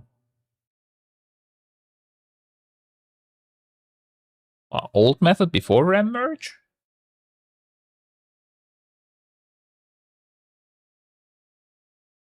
Or after Ram merge?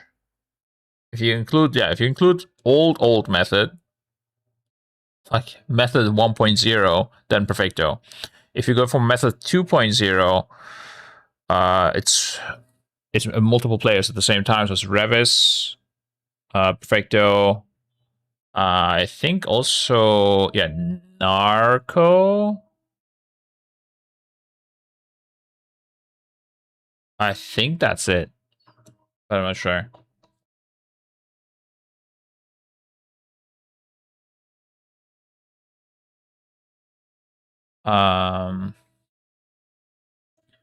Does this take into account that they need to dodge BlizzCon a bit? Yeah, so when is BlizzCon? This is in September, right? And there's also Gamescom here. But this was already 7 weeks. Oh, wow.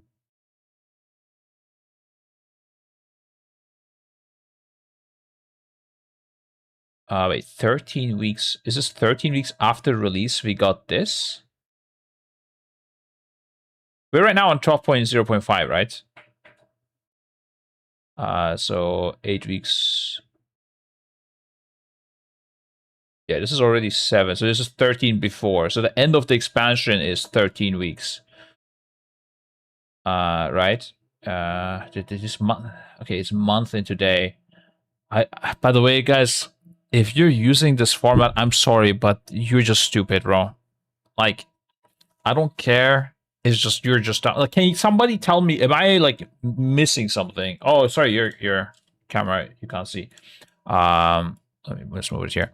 But is there any point to putting the month into day? Like, just try to convince me why this is a better idea. Doesn't make any sense, right?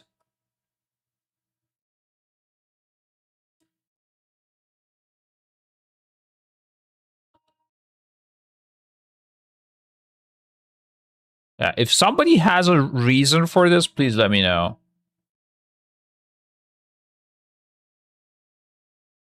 Yeah, okay. So the end of the expansion seems to be long. So this should be longer here. My expectation is that we get Classic Plus on either this line here or one above. Probably on this line here. Probably in June is when I expect Classic Plus. So we can also get the Titan Reforged timeline here. Is it this one? Okay. It's gonna be a little bit messy here, but let's try to maybe this is also 8-week cycle, right? Maybe if I note it down, I could probably make a formula that adds these together. Let's see.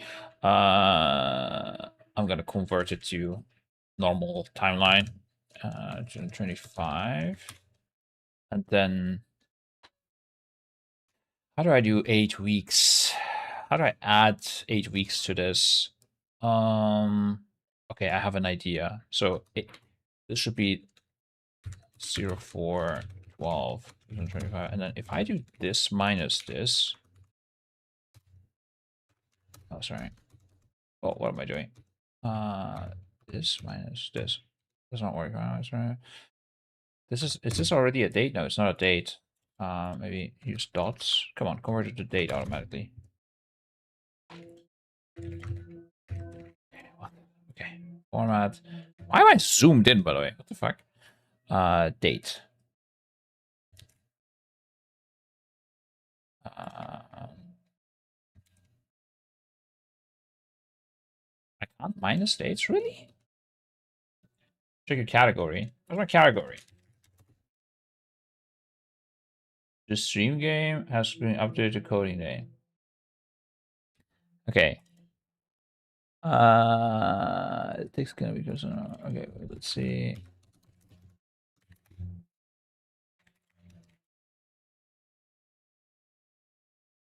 Really, I cannot do dates. Come on, there has to be a way to. Ah, fuck it. Ah, fuck! I don't like it. A1's not date format. Is it not? I pasted the date format to it. Yeah, it is. It is.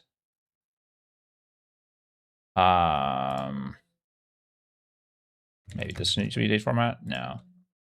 Adding dates on spreadsheet. Go on AI. Press what?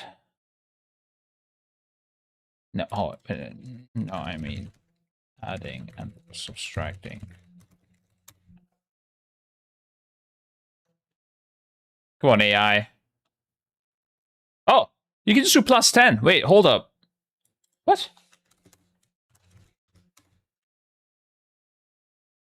Text. Okay, there needs to be. Oh, what the fuck? No way. Is it?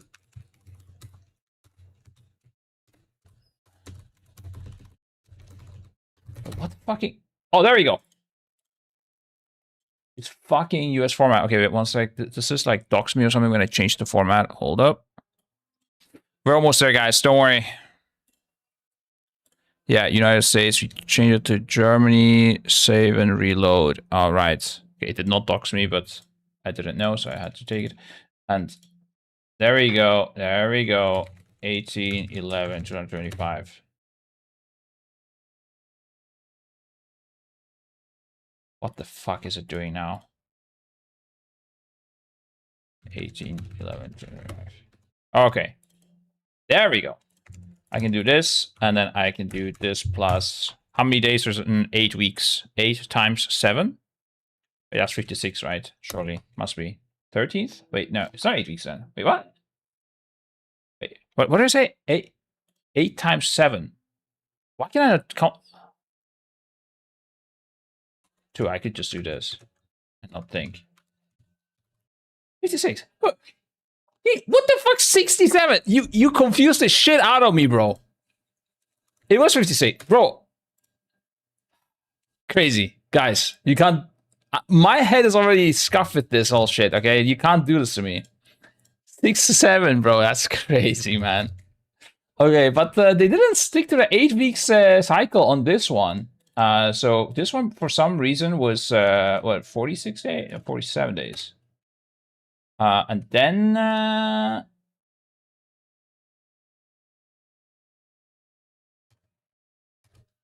Wait, what? 2025? Oh, no, wait. Even less.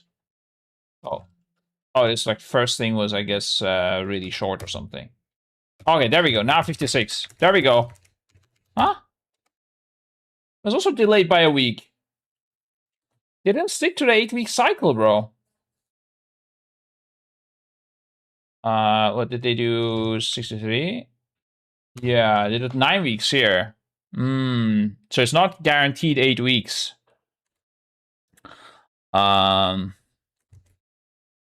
So if this is the launch, yeah, but this was what if I do this with this? Oh, huge. So this was wait,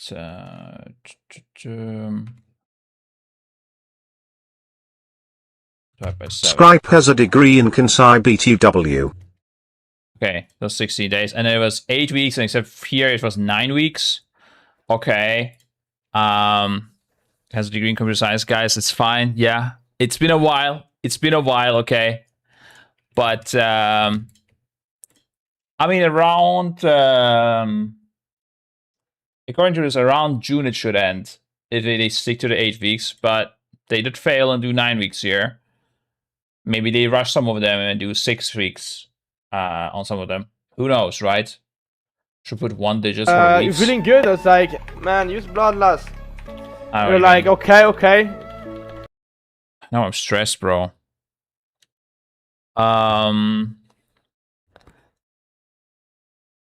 If you put let's why do I work in slow motion right now? I don't know.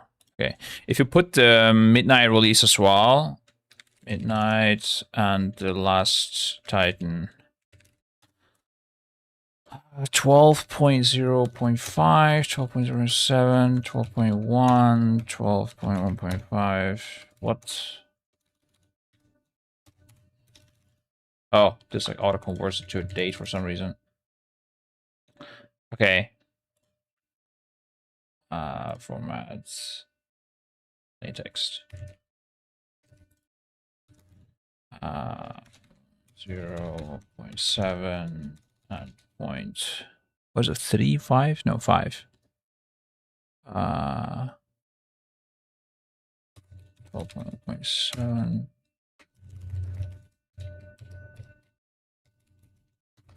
Let's just copy it all. 2.0. I'm not going to do until the end of last side. Don't worry, guys. I think 2.5, 12.2.7, and then 30.0.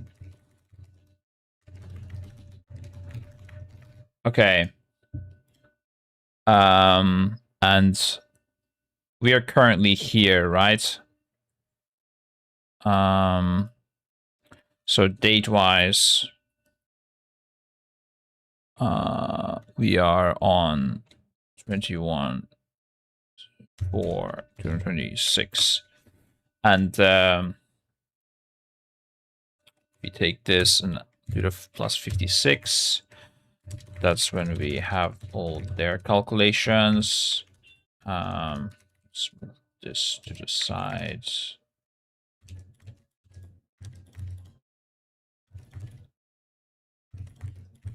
There you go. Make this gold. Make this. Actually, could do this.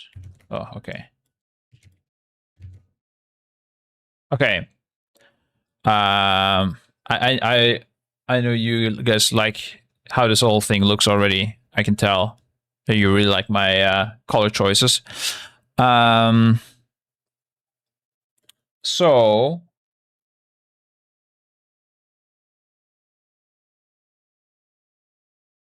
here, 24th of June, Titan ends. There's such little time if they want to release Classic Plus in between this. Maybe they don't give a fuck and release Classic Plus early.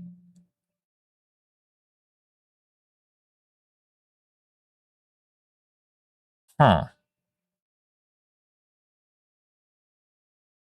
Non-capital letters. I'll fix that for you. This written like this does not trigger you, right? Expansion launch takes longer, 13 weeks. Oh, that's true. That's true. That's true. So that's 13 weeks is 8 plus 5, right? So 35 again here. So we actually have a lot more time here. You're very right, sir. You're very right. This looks like a mid-July angle, actually. That looks like mid-July. We get Classic Plus. This does give it good room. You're right.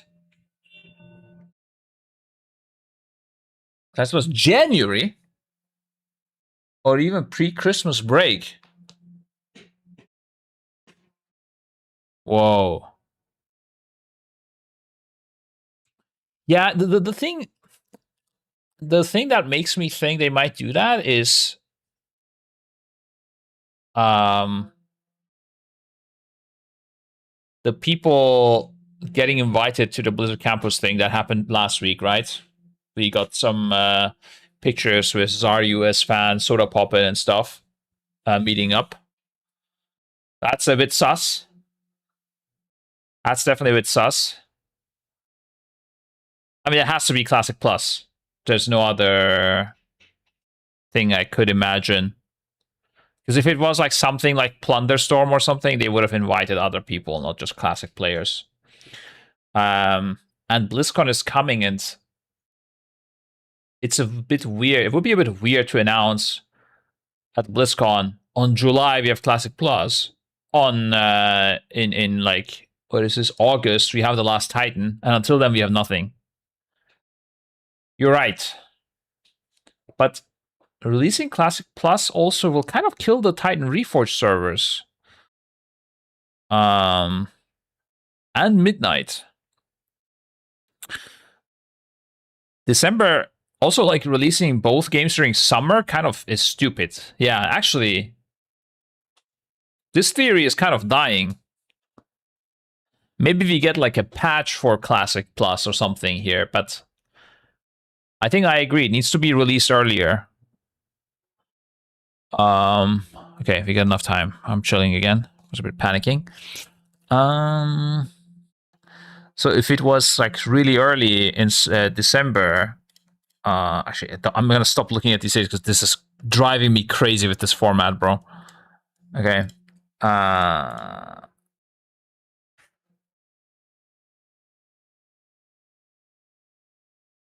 Good time to release it would be on the 0.7 patch. This one will have a raid as well, actually, right? The 0.7 patches. Roger was thinking that this one could be a harder one, but I don't think Blizzard shares those same thoughts.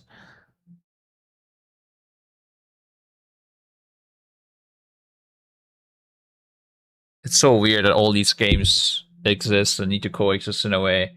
It's 12.1.5. You think this early we get Classic Plus? I think that would be too soon, man. I don't know. Don't you think that's too soon after BlizzCon?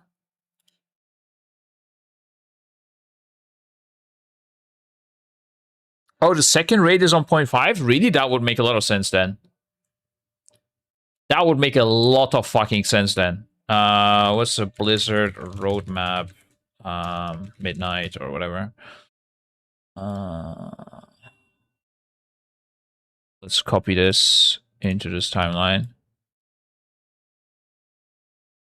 Oh, what? I expected Sheets not to work like this. Okay. So wait, you guys can't see it like this. Let's put it here. New raid. Oh yeah, dude.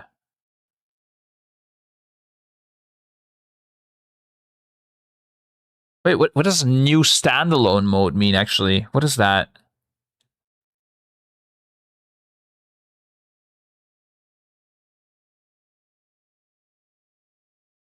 Thunderstorm like? Oh, okay. That changes everything. What? Ugh. That would have been the perfect place to release Classic Plus. But then they added content on that?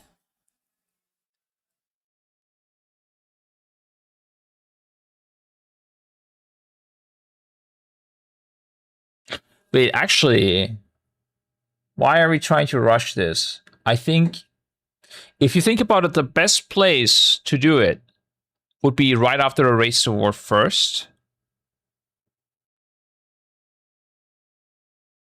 Don't you think that's the best place to convert also the players? If I was Blizzard, when would I release it? I would release it after the Race to War first. Share that picture, sure thing, buddy. There you go.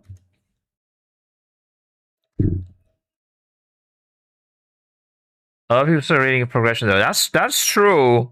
I'm not saying like as soon as the race ends, but I think if you do it like 3 weeks after a race start, most people have farmed out their M+ gear. They'll still be raiding in the evenings with their guild, but in the daytime they got nothing to do, so they can play Classic Plus.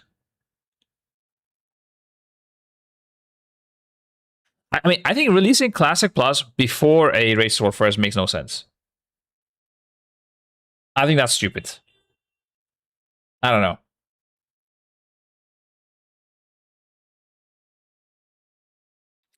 After a few weeks after the last raid midnight. Exactly. I think, I mean, we say that also, but that's because we don't really have the roadmap of 2027.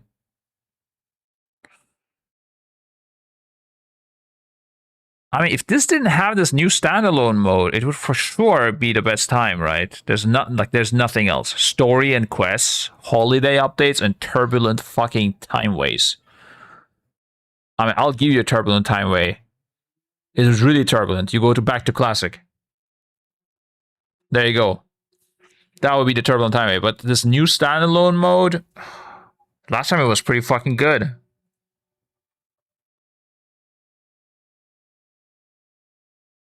Thunderstorm was pretty big. They wouldn't want that to coexist with Classic Plus. Releasing it before this race makes absolutely zero sense. Yeah, it needs to... I think it needs to come out in end of February. I think that's what it is.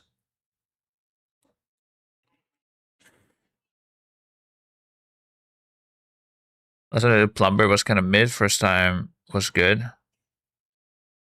Yeah, the second Plunderstorm was poop. But this is a new one, right? I don't think they're going to do a poop one. And if they're doing a poop one, I mean, I don't know. Why? Might as well not do it. If you have Classic Plus, why would you bother, I guess?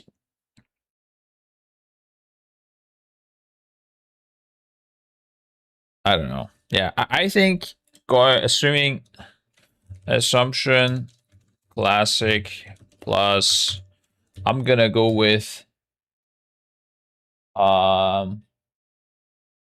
February. Like, let's go with like. Let's pull up the calendar. Hold up. Holy fuck! I just realized we're in May, bro. Like looking at the summer, I felt like I'm in I don't know, like August, September or something. Last few days, I keep forgetting what time in the year I am. Also, like traveling to China and stuff, it like messed up with my time sense.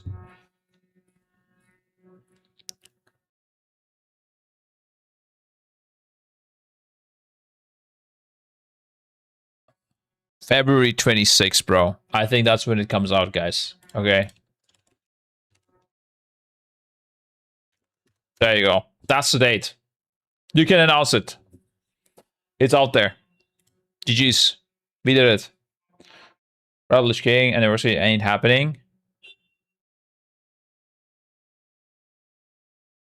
Oh, like the TBC evolving stuff? Yeah, I don't know. Does anyone care?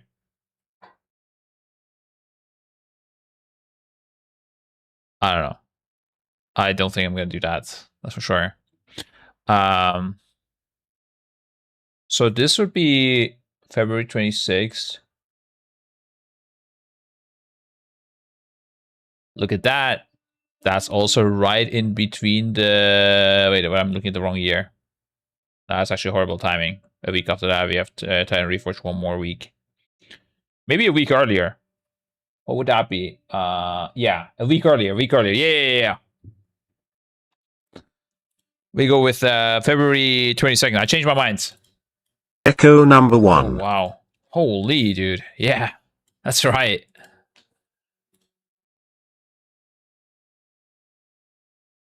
February 22nd. Maybe even February 15th, bro. How about that? Can we do it? Or is that too soon after the race? Ooh, wait, this is already almost too tight. Ooh. 26th of January. A month.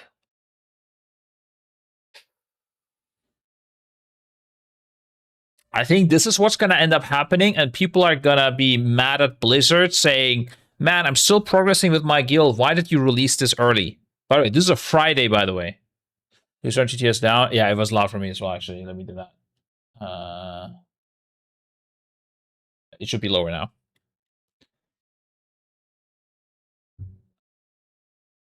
Yeah, I think this is what's going to happen. People are going to flame Blizzard, but Blizzard's going to love it because it's going to be a case of like any marketing is good marketing, because people are going to be flaming Blizzard for putting too much content at them and people not having time to play all of it, and they're gonna be like, that's exactly the marketing we want. Keep flaming us. I can see an Ian smirk in this. Yeah. Now this is it. That's crazy. That's a lot sooner than I thought. Damn. Need to play Titan Reforged to prepare. Okay. Yeah. Anything else on this timeline that matters, by the way, guys? I mean, I guess Final Fantasy expansion release, maybe? That's in... Is that in January? They said? Or was it February, they said?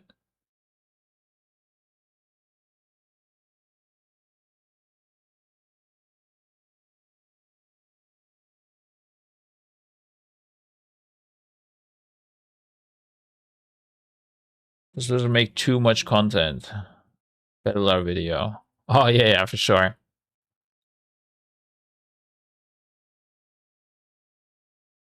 A good team going for Classic Plus for first and pissing off all the Classic Andes. That'd be really fun, actually, dude. Not gonna lie. I hope... But the thing is, I'm gonna guess there's gonna be a lot of transferable knowledge from Classic. So I think we're gonna suck. But I would be super down to put the effort into this. It would be very fun, I think. I think if you're not gonna play Classic Plus, you're gonna regret it. That's the feeling I have. Not having seen anything from Classic Plus, but yeah. September 12th.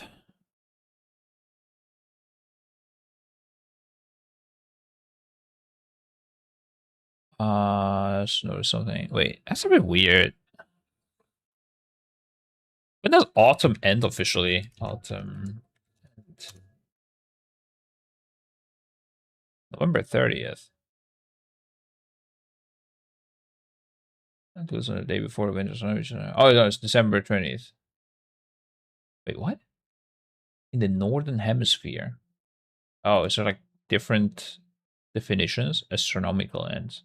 Meteor. Okay, is it meteorological or astronomical?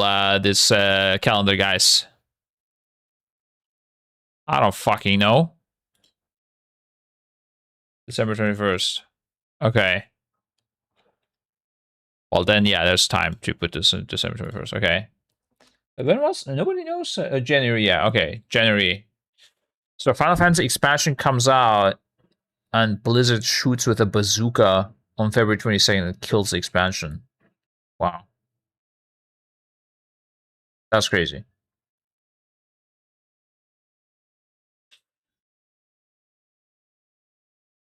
With a race warfare into Classic Plus. Holy fuck. This is doomed, bro. This Final Fantasy expansion release is fucking doomed. If I was them, I would release it early as fuck. 1st of January. I don't know, something like that. Because once the Race War first changes into Classic Plus, I don't know. You're only going to keep the OG players and all the WoW players are going to be busy. Or you got to give them a crazy product and people prefer Final Fantasy. I doubt it. I mean, how long can you keep the expansion hype up, right? Okay. I don't think these games share player base anymore. That's not true, bro. They definitely share. I mean, I think Final Fantasy maybe would like it to share, if you know what I mean. Where move is done. Well, I think what they're trying to do is, though, recruit from each other still, right?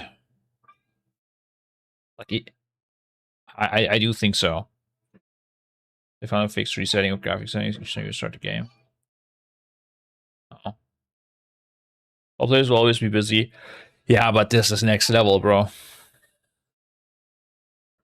Like, you have the standalone mode, race, and in between, Final Fantasy has to launch. the weird thing is Final Fantasy launches and then there's like a long period until the race triggers as well. So I don't know. It's kind of sad. But yeah, for us it's great. There's a lot of content. Yeah, it's true. Okay. Now that we got this covered. Is there any other meaningful date to put in here? Oh, guys, I read something about Path of Exile 2 league being like crazy or something. Is that something we need to react to? I saw them like memeing about like Path of Exile 2 is gonna be easy and simple, and then JK, it's actually crazy cook. You guys must know what Path of Exile 2 will release in December 26. Oh. Damn, what a time to be alive, guys. It was released 4 leaks in one. Wait, is that live right now? Or is it still in the early access? Like, what the fuck is going on? Is it announced during release? I think that so the release rate kind of fits the no one really knows what's happening philosophy they might aim for.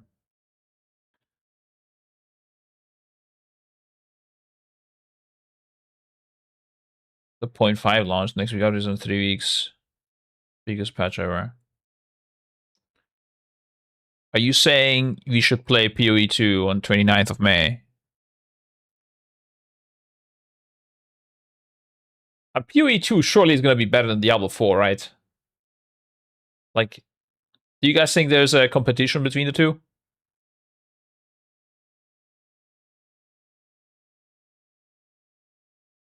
I feel like no shot Diablo 4 is better.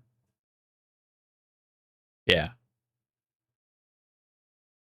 Because after last sign, Star WoW 2. Yeah, also about that actually, like this was the World Soul Saga, right? This whole thing? I mean, I say was, but okay. So end of 2028, we're gonna get something new. But I guess we're not gonna know about that.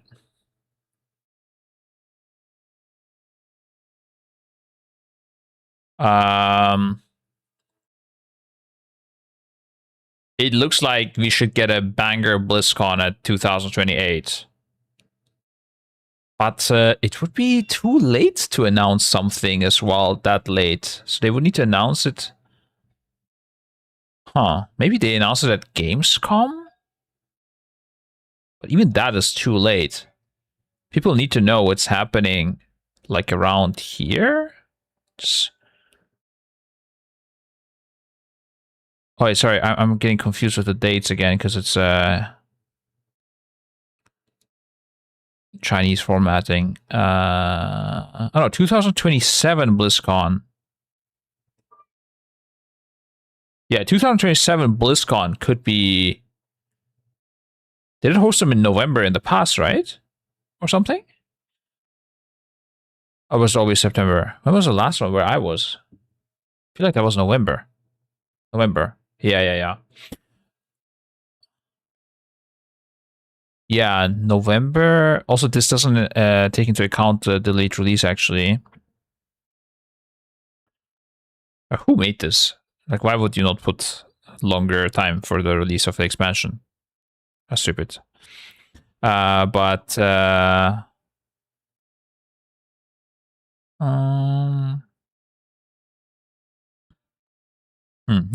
that makes it again a bit weird, I guess.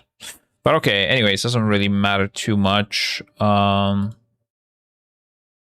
yeah, curious what they will announce next. I think they might not even have it solidified yet. They might depend. It might depend on how Classic Plus performs as well. Chinese format is year, month, day. Yeah, you guys are smart. But it is like reading Chinese to me, if that makes sense.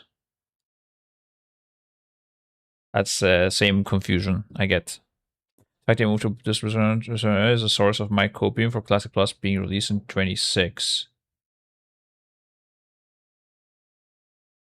Nah.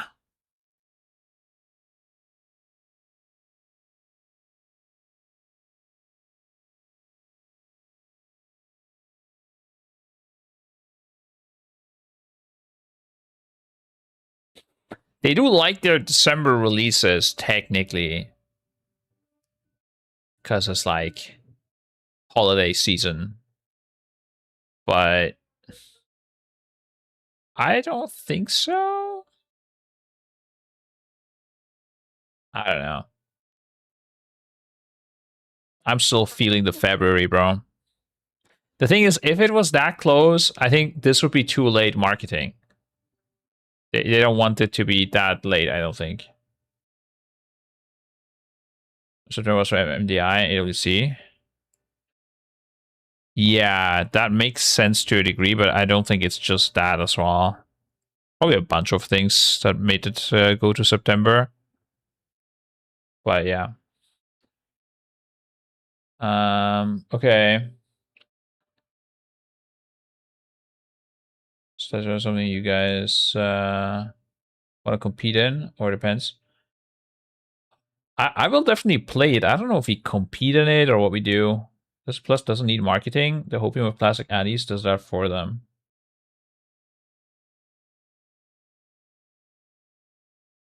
Yeah, but you still want to like tell people about the date of it, and you still want. It doesn't need marketing. Trust me, it needs marketing, bro. The reason SOD died towards the end is because they didn't do any marketing. Like, marketing is important. For sure.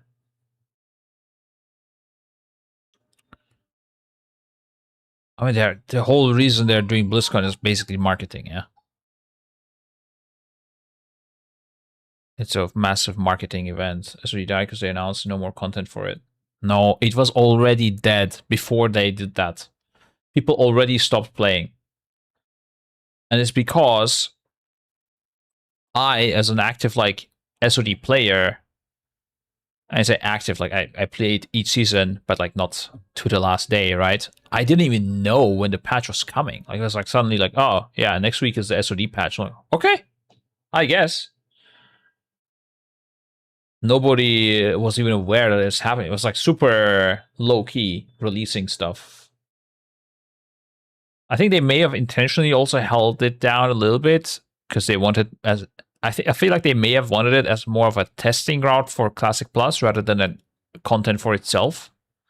That's the feeling I had. Compared to NetEase, Thunderfire, Blizzard is so bad at marketing. Oh yeah, that's for sure. I keep telling that to people I meet now. That's yeah, it's crazy what NetEase does, guys. What was the car company that they collaborated with that you were talking about, where you drifted in the snow and shit?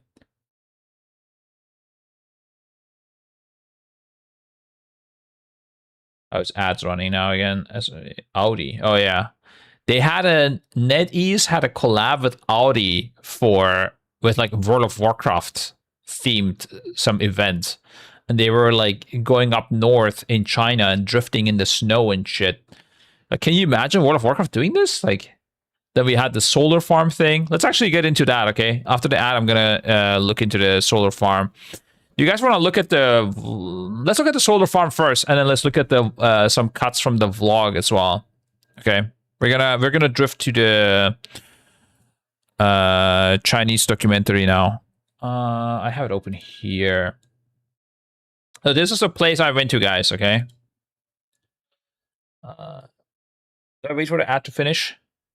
I'll wait for the ad to finish, and then we go. Create a sun with 12,000 mirrors. You link dog as Echo Secrets. Okay, of course I can link it. I can click this, right? Yeah, it's fine. It's might show my email, but this is public. But wait, how do I? Oh yeah, there you go.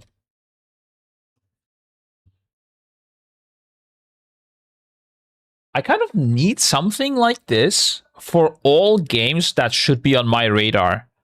Is there anyone that would be down to create something like this? That would be really cool.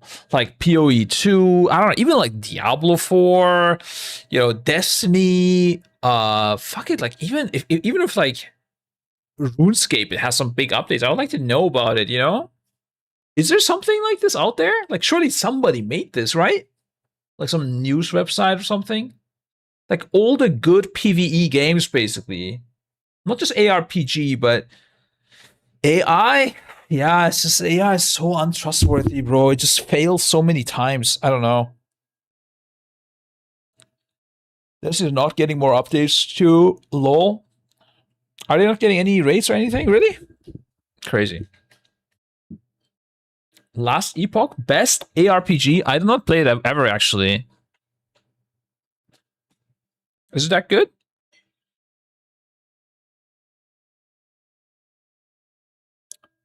They are? What do you mean? Okay, you're scamming Luminality or what?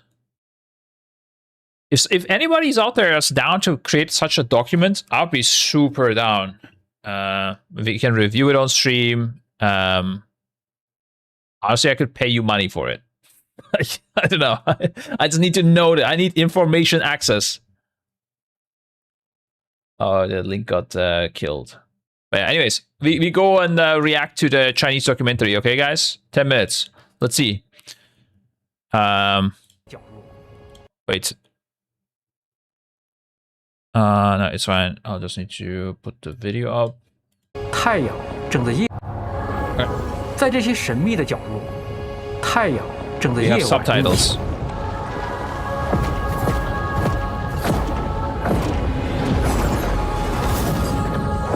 太阳之井，魔兽世界里的能源地标，魔法的力量从中潺潺流出，是精灵一族永恒的荣耀与心结。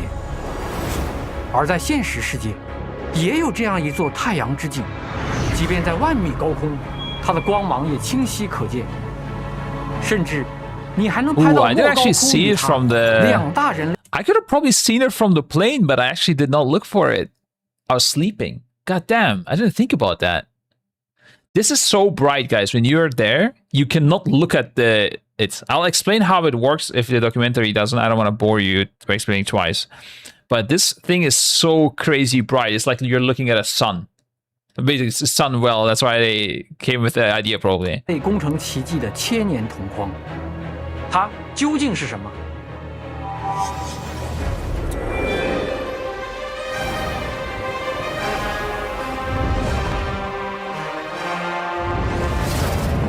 这次，星球研究所新天宫开悟系列联合魔兽世界，一起来到甘肃敦煌，寻找一个近乎永不熄灭的能量源泉。Limitless source of energy. Damn.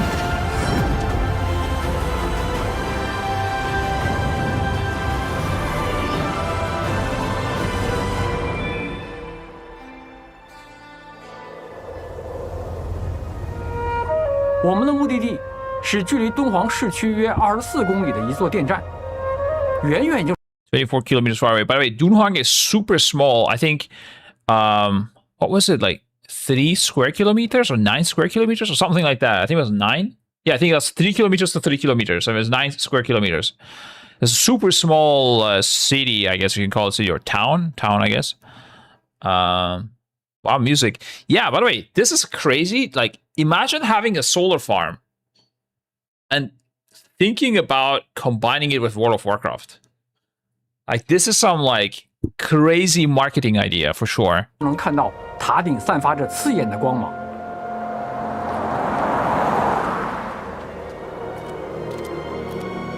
走到跟前，我才发现，这似乎是一个巨大的圆形阵列，而我现在距离阵列的中心至少还有1公里。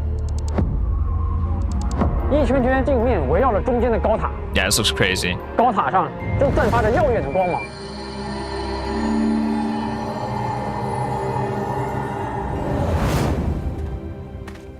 它的原理是什么？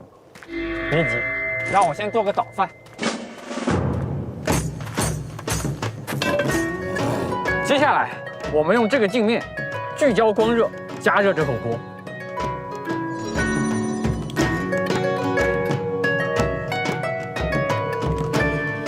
That's just one mirror. 这么快就到？ It's easy to cook this with one mirror. That's crazy. there's like thousands of these. 合适的角度，镜子可以反射光源，焦点温度瞬间升高至300度。这还只是一块镜子，而如果是35块组成的超级镜子呢？它的面积将达到 Oh, it's okay. 35 times thousands of these. Okay. 115平方米。但实际收集阳光并没有那么简单。比如要使用超白玻璃镀银，才能将镜子的反射率提升到93%以上，比普通镜子高出一大截。只有这样。 Okay, to be clear, there's some dust on the mirrors. It's not this clean. But they do clean it, I guess, regularly so that it keeps reflecting good light, right? 光几乎原封不动地反射出去。如果这样的超级镜子有12000面呢？ Oh yeah. 12,000 is the number. 它们可以跟随太阳转动，名为定日镜。它们并不是简单的排列在一起。 而是经过精确的角度校准，让整面镜子在远距离上呈现出类似曲面聚焦的效果。Yeah, you can. By the way, you can when you look from far away, you can see the like ray of light coming from the mirrors and going up to the tower. When you look from far away. Sorry, I hit my microphone. That looks pretty sick as well. Like you can see like the rays. I don't know if you will be able to see it on camera now when I show my footage later, but you can actually see this happening basically. 以便将阳光稳定地反射到中心位置极热塔顶的吸热器上。此时塔 not as clear obviously, 的温 but 度 yeah. 已经高达650摄氏度，能够让许多物体直接气化。利用这样的高温烧开水，一天最高发电量可以产227万度电，大概是20多万户家庭一整天的用电量。恭喜你！ 造出了中国首个100兆瓦级的熔岩塔式光热电站。我爬了7、8层楼，再经过一段消防梯，才来到这个楼顶。但是，景色绝对值得。太科幻了！运气好的时候，从塔的位置，你还能看到这样科幻的光柱。这是空中的浮尘散射产生的丁达尔效应。 其实，敦煌也是中国沙尘暴最频繁的地方之一。让我们召唤一个超短暂的沙尘暴。 Sandstorms. Oh damn! We didn't have any. The last day I was there actually was quite windy when I went to the desert, but it was not a sandstorm. But one more thing I want to say. I had like a nice convo here when we were up here with. I think it was one of the NetEase marketing guys. I don't know who said it, but like this view also gives people a lot of like hope for the future in a way, because this is like complete clean energy, right? And it like powers the whole city, and they even have leftover energy. Like it's like I could see that they were like really hopeful about the future of this whole thing, and that things are just gonna get better, you know, like for the world, basically for humanity. It was quite cool that they were like hyped kind of about it. 科幻的光柱，这是空中的浮尘散射产生的丁达尔效应。Sorry, we were here. 频繁的地方之一。 Sandstorms. 让我们召唤一个超短暂的沙尘暴，看看会发生什么。第一镜不仅会根据太阳的位置遥控转向，如果遇到沙尘暴或大风天气，还会自动躺平，以减少风阻。 Oh yeah. That makes sense. How do they clean them? I don't know. 留在镜子上的沙尘也会降低反射效率，造成能量损耗，那就必须来动手擦了。挑战一下，看我几秒能擦完一面镜子。 There's no way they clean it manually. Okay, yeah, this is for sure a meme. Everything is built with in mind that it's gonna be automatic in China. There's no way this is manual work.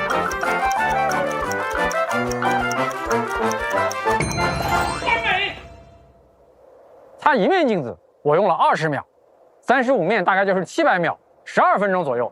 那有没有比我更快的呢？ Oh.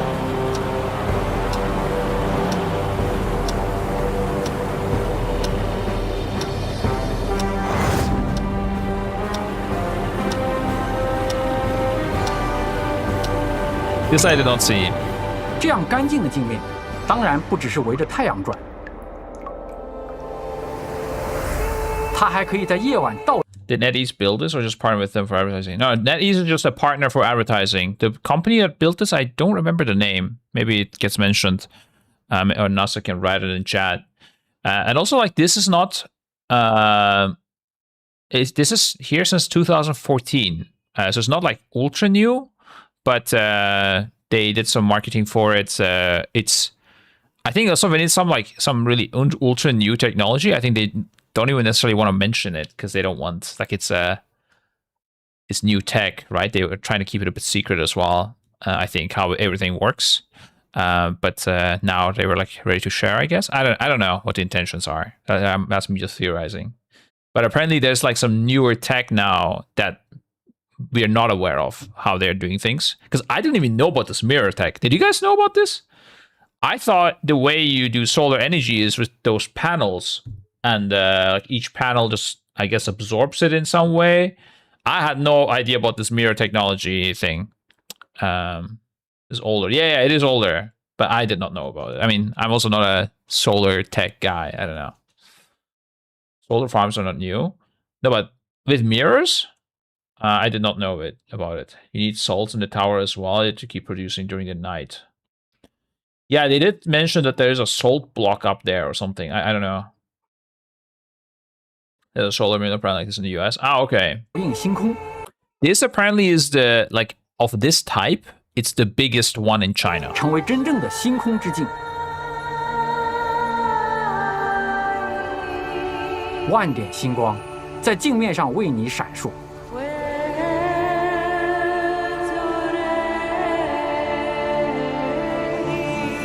但是，我们也产生了一个疑惑：光热电站旁边就是连片的光伏田，既然光伏技术已经成熟，为什么还要花大价钱建设光热电站呢？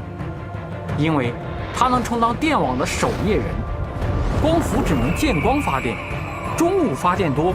用电少，夜晚用电高峰，它却罢工了，这就形成了错位的鸭子曲线。然而电网必须实时平衡，存不住的光电只能白白浪费。怎么存呢？交给光热电站。午夜12点，太阳早就下班了。但这里还有一个。They did a pretty good job combining this with WoW. That's crazy, actually. How do you even come up with this? This is so crazy. Like, can you imagine Blizzard doing this? There's no way. 偷偷干活。你看，塔底的储热罐竟然高达500多度，它完美封存了白天的太阳。用什么封存的呢？答案是熔岩。这种混合物在290摄氏度以上都能维持液态。相比水或者导热盐，它的储热量更大。 而且便宜稳定，非常安全。再加上能装下70辆双层大巴的巨型熔岩罐，可以在没有持续热源的情况下，每24小时仅降温1摄氏度。于是，在白天，数万吨熔岩从冷岩罐中蹦上塔顶，从吸热器里吸收阳光后，再流到热岩罐，然后又蹦到蒸汽发生器中，将水加热成高温蒸汽，驱动汽轮机发电。到了夜晚。 热岩罐中的熔岩变身为太阳，持续烧水，能稳定发电长达11个小时，直到太阳再次升起。至此，我们终于明白。If you're a CBA reading, so they use the molten salt, like they store the energy as heat in the salt water. Yeah, I guess salt water. I'm guessing when they say molten salt, I'm guessing there's water inside as well. Or I don't know if it's pure salt that's molten. That sounds crazy. I don't know. But no water, it's just salt? Oh shit, okay. I guess water, I thought maybe the boiling point like increases when you mix salt in it. I don't know. I guess not. That's not how it works, true. You can boil seawater and then the salt is left behind actually. Yeah, so you can get to keep using that energy. It's like a short-term battery. I mean, not even that short term. They said it's just cooling 1 degree per 24 hours, right? So it's like you could actually hold it for a long time. It's enough to cover 11 hours of energy consumption But I think if the energy does not get consumed, you can hold it for much longer. That's how I understood it. 热电站最特别的不只是发电，而是把太阳留到了夜晚。从2016年起，敦煌陆续建成3座光热电站，他们化身为守夜人。Yeah, I also thought there was only one. And like we went to one of the smaller ones first. I was like, oh, okay, that's pretty cool, you know. And then we go to the bigger one, like, damn, holy moly. 专门在夜间和特殊时段为电网调峰。2025年，敦煌成为了全国唯一一个100%绿电覆盖的城市。 Oh, guys, this night market in Dunhuang is so beautiful, dude. It's like you're in a Final Fantasy zone or something, like some stuff out of anime or some shit. It looks so good. 100%绿电覆盖的城市。今天，你无法在敦煌找到任何一家正在运行的火电厂。这就是太阳之井的全部力量吗？当然不是。 No way. What else can it do? 无数的输电塔连绵屹立在戈壁滩上，把大西北的清洁电力送往四面八方。这座西北小城不仅为自己留住了太阳，还能用余温为其他地方发光发热。几千公里外的湖南，点亮这些城市灯光的，也有大西北荒漠上的一抹烈日。这一次， 我们与魔兽世界共同见证了大西北的光之奇迹。从地球到艾泽拉斯，无论黑夜多长，我们对光与能量的渴求从未改变。那些燃烧与熄灭，沉寂与新生，都是为了一次次跨越至暗时刻。最终，是文明永不落幕。 Oh, this is something I think they actually did, by the way. Like they flipped the mirrors in such a way where you could see the World of Warcraft sign. I think this was a real photo as well, like not just a 3D model or something. Yeah, I'm pretty sure I remember seeing a photo of it.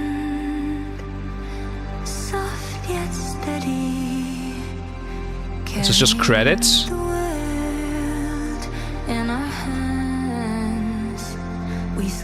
They make a song for this?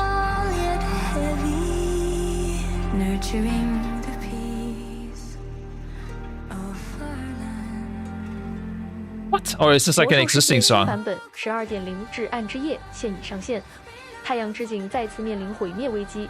That's crazy if they made a song for this as well. 瓦利拉在地下堡助你冒险。新版本进行了大幅简化，新老玩家都能轻松上手，立即上线，重返焕然一新的银月，再战太阳之井。魔兽世界、时光 You see some people from Blizzard Entertainment as well. 纳克萨马斯等经典团本上线，手持封剑迎战巫妖王。 That's it. Yeah, okay, let me show you some footage from my vlog. If you want to look at it in detail, you can of course check the video itself, but I'll just show you some clips.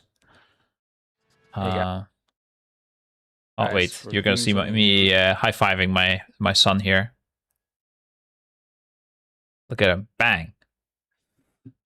And off the event. So I'm gonna skip through it, okay guys? First, Istanbul airport. From there to Shanghai. Actually, while flying to Shanghai, I was quite close. I think it's somewhere around here, Dunhuang. I don't know. Actually, maybe a bit further up now that I look at it, because Beijing is not that close. I think it's more further up. Yeah, further up, right?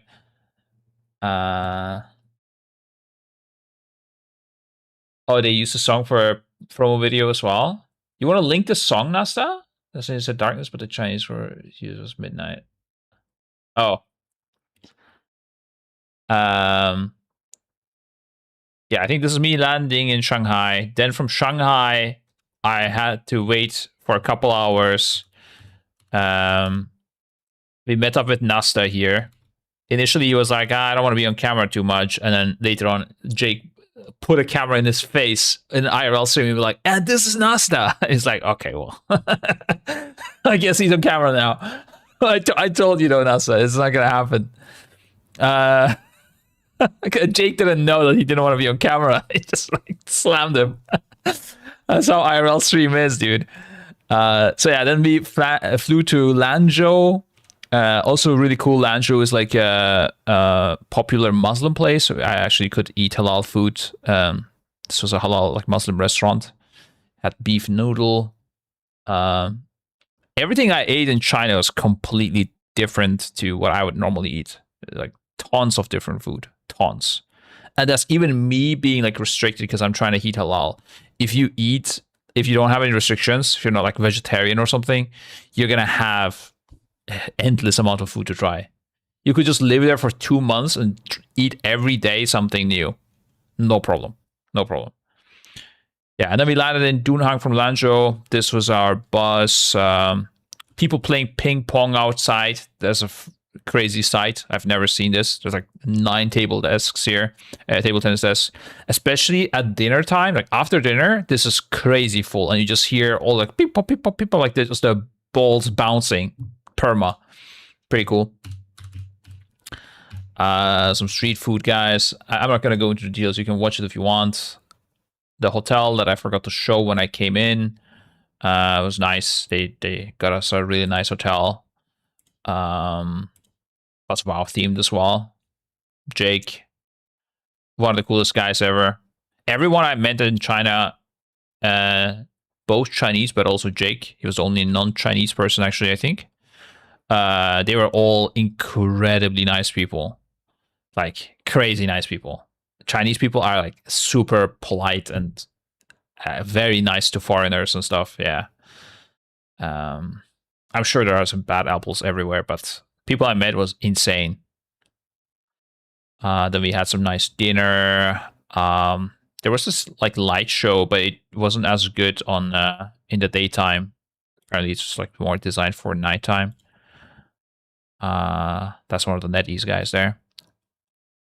Yeah, solar farm.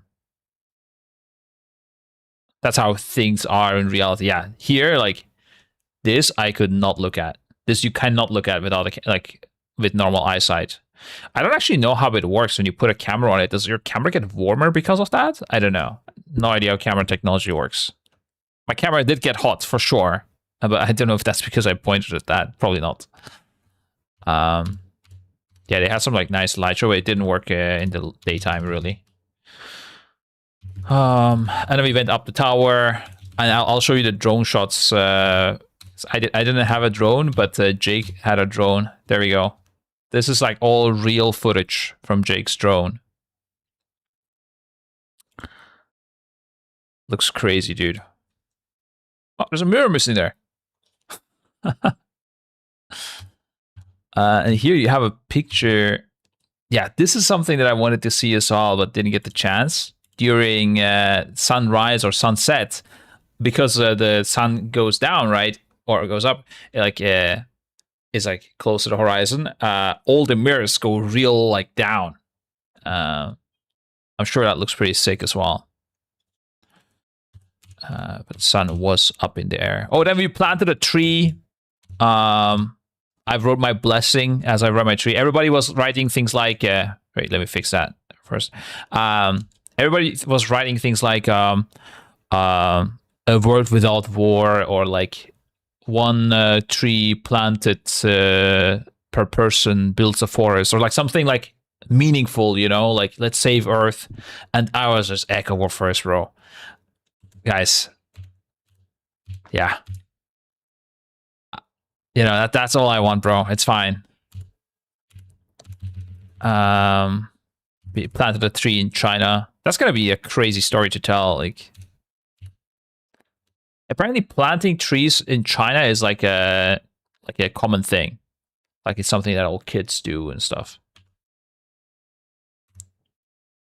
Cut roots with that sign. No, I did not. What do you mean? I planted the tree, bro. I did not cut the roots. You're lying. Hotel breakfast, and then and then the last part is the desert, dude. This is the coolest part. I always wanted to go to a desert. Game genre. I'm encoding the genre. I fucking hate you. Who's that? game. Wow, and we're gonna demod who did that?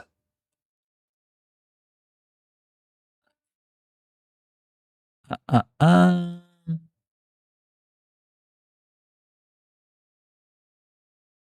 gonna scroll up.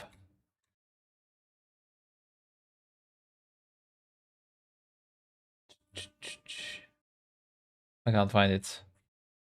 Ozar 1. He's already under unmod Ozar 1. Gone. Okay. This looks much better IRL. I definitely recommend the experience. In general, a lot of things look better IRL, but I'm a big fan of like desert and desert view and stuff. I think super worth. Also, guys, am I the only one that didn't know that camels have fur like this? Like thick fur? Surely not. Don't act like you knew it now.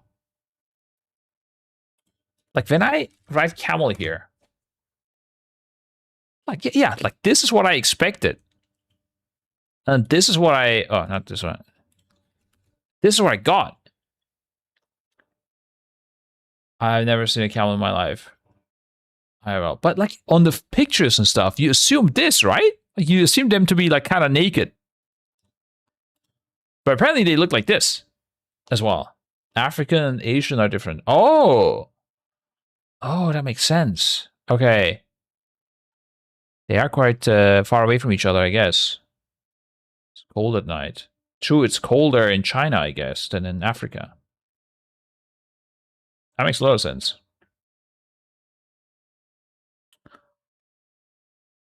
This ain't camels? It is. It is camels. What do you mean it's not camels, bro? There's no way. Asian camel, yeah. No, actually. It is camels. Look, they're also a bit hairy here. Has 2 humps? Yeah, don't camels have 2 humps? Oh, this one has 1. Okay, that's weird. Because I always thought camels do have 2 humps. Now this is great. You know what? I actually ate camel hump in Dunhuang. Is that crazy? I think so, guys. Can anybody tell me if you ate camel hump before? Yeah, I did.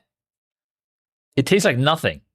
Is camel halal? It is actually, yeah. It was in a Muslim restaurant as well.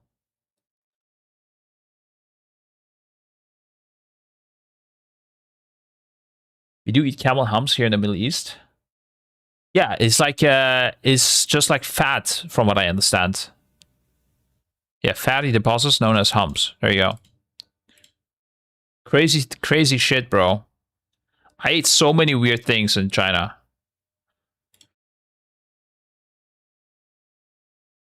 I think like if you have the time and the money and you're not going to visit China ever, like or like maybe like similar countries is fine as well, I guess. Like I think you're missing out hard, but I mean, how can you get as similar? Because China is so big. Like it's like 100% worth it, the experience. This in China. Yeah, did you know there's a desert in China? I didn't even know there's a desert, let alone camels, bro. I had no idea I didn't even know this is a desert. Like, even after I agreed to going there, I did not know. And then like just like 2 days before, I'm like looking into what Dunhuang is, you know, where am I even going to? Apparently it's a desert. What the hell?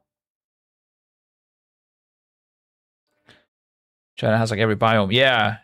China's huge, man. Yeah. Is China bigger than Russia? Probably, right? The game genre lol. I'm still. There's no way. Didn't I change it? No. Okay, it's because I spammed the command. What do you call it? Command. You know, watch Noggy complaining. Everything 24/7 kisses. Noggy complaining over everything. What? How did we get Noggy involved in this?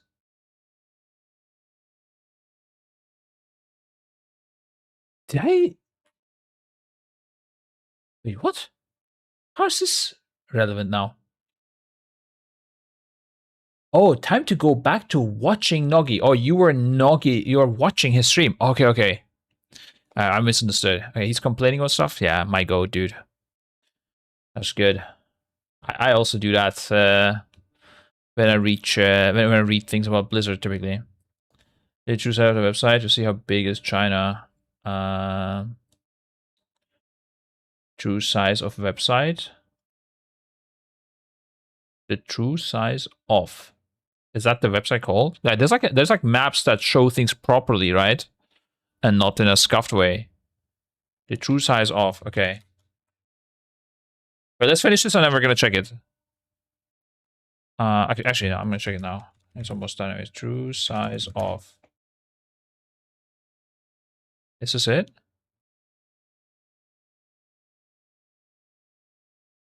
I guess accept. China or Russia? Dude, okay, I guess this is something that people check a lot. Oh, wait.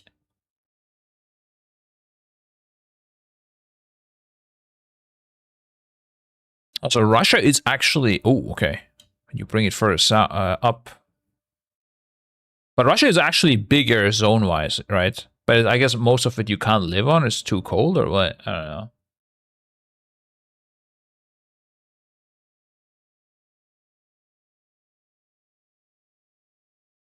Yeah.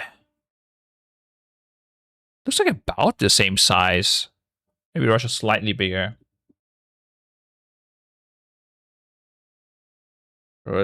Greece is.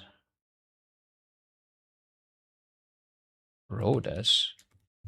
I know where it is. Rhode Islands. I'm not sure how this website works right now.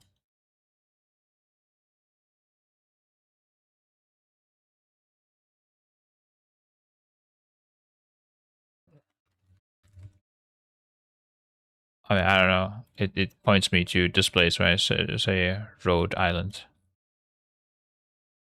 It's a Greek island. Yeah, but I mean, how am I supposed to type it? I don't know. Oh, this one. Why are we looking at this island? I'm so confused. So how do I even take this?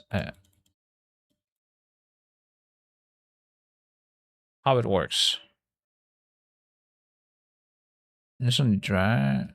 Okay. I am typing it, but it doesn't work. Lindos. I don't know, bro. I guess they don't have some of the places. Greece and then click road as Greece. Uh-huh.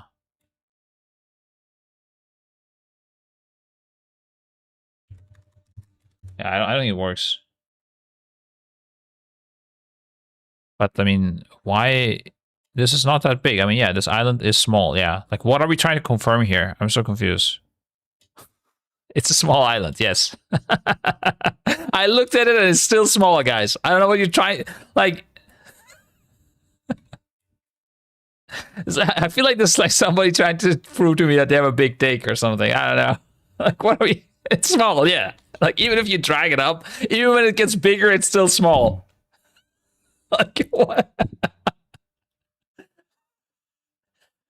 It is what it is, you know?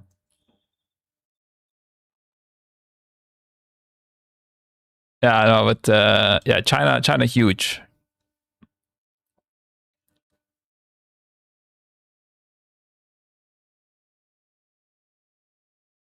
How is there?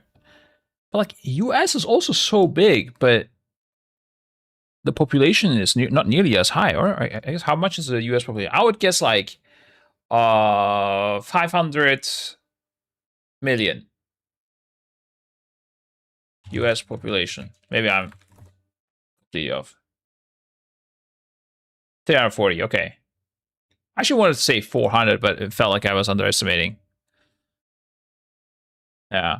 I mean, that's not too far off, guys. How is there such a big difference, though? Damn. China is fucking populated, bro. No wonder they had a one-child policy, dude, in the past. God damn. These guys were breeding, man. Holy shit. They did not have any Rhodes Islands, if you know what I mean. Okay. Yeah, enough. All right. Oh, well, yeah, I was showing the final parts of the vlog. But yeah, this was super cool. Wanted to see always thingy. And then we went to Shanghai back. This was a direct flight actually to Shanghai, I think. Yeah. And I did a bunch of, oh yeah, I can show you the Esports hotel. So NASA booked me this Esports hotel. My goat, look at him walking in the front, clearing the path. And this hotel has like 4. So apparently this hotel is like an internet cafe brand, but they also have an hotel. And the hotel is not their like main line of business, the internet cafe is. But they have these like rooms, 4-man and 5-man rooms. And look at this shit. You just have like, you just wake up, bro. You just game with your homies. Yeah, lined up. And then you just go asleep. Like all lined up next to each other. And you wake up and you keep gaming. Is this fucking crazy, dude? You have the fridge next to you. Oh, wait. Did I not show the bathroom? They had like 2 sinks next to each other as well. Apparently I did. Oh, I did record the bathroom, but I guess my editor was trying to keep it at like 30 minutes and I had to cut that part. And like this was my room. But yeah, without my beautiful commentary, you're missing out. So you should definitely go watch the video instead. And also give it a like and comment about what you like in China. Or something like this. I don't know.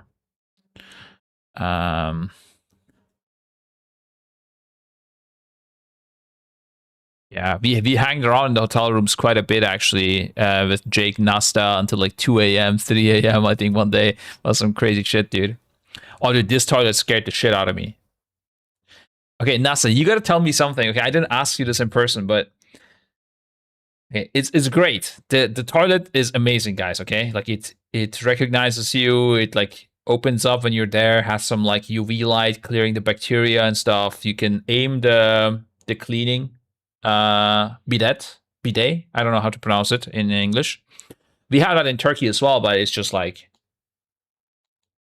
you can't like do the special controls. Yeah, it just shoots water. Like here you can do everything, bro. Here you can do fucking everything. Like it's crazy. It can do it too much, I would say. Yeah, but every time I sat down on it flushed. Why is that?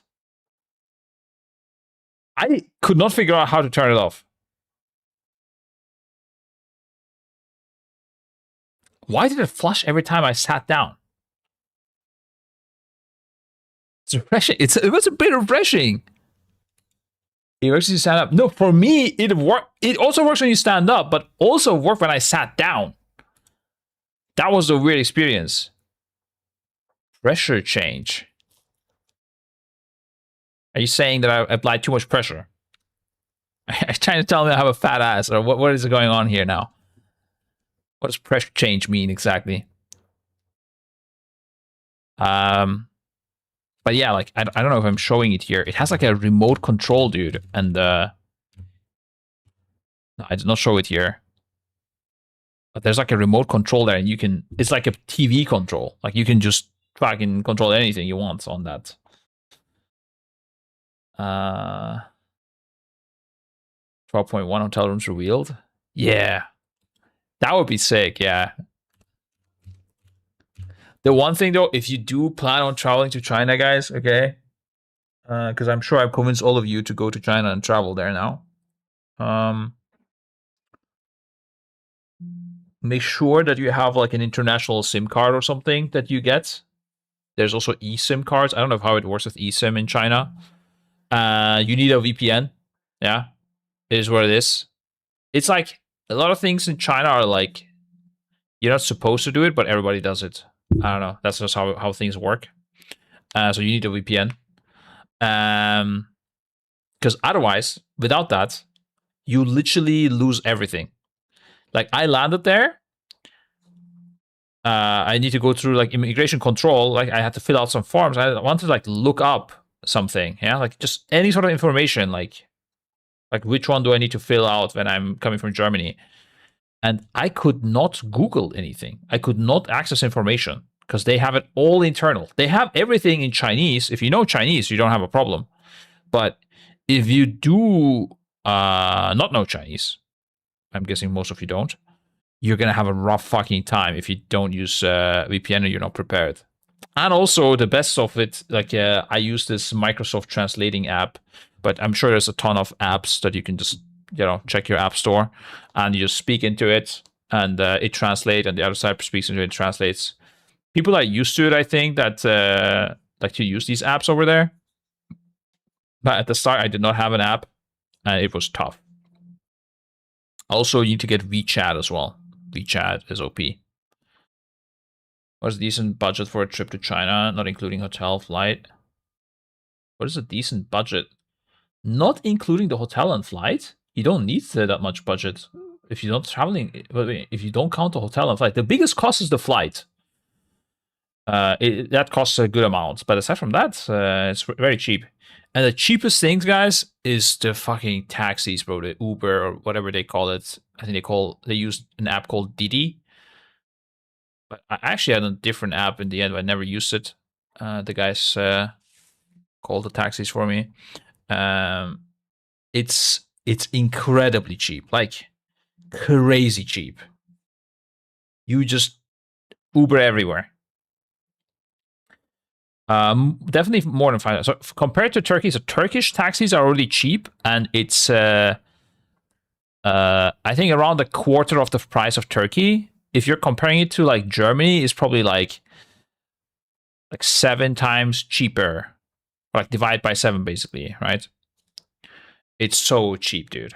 Like, it's just, there's no point not using it, I was wondering how's the most content creators that only spoke Mandarin. I feel so left out. You didn't. I mean, left out. Like, yeah, like it was hard to communicate, but I didn't really feel left out. Like, it is. You don't go there assuming people are gonna all understand you and speak to you, right? Like, you manage your expectations, and I don't know. It was not bad vibes, at least. Like, yeah, you can't communicate, but I knew that going in there, that people won't know English. I think it's a very interesting experience. Like, if you go in there thinking like this will be an adventure, then even not having internet access suddenly is like an adventure. But if you're going in there and you're like expecting everything to be like in your own country, and it isn't, you might get annoyed, I guess. I don't know. But then why the fuck are you going to China? Go to like, I don't know, if you're like in Germany, go to, I don't know, visit Netherlands or something. Then you don't need to worry about these things. But you also don't experience anything different.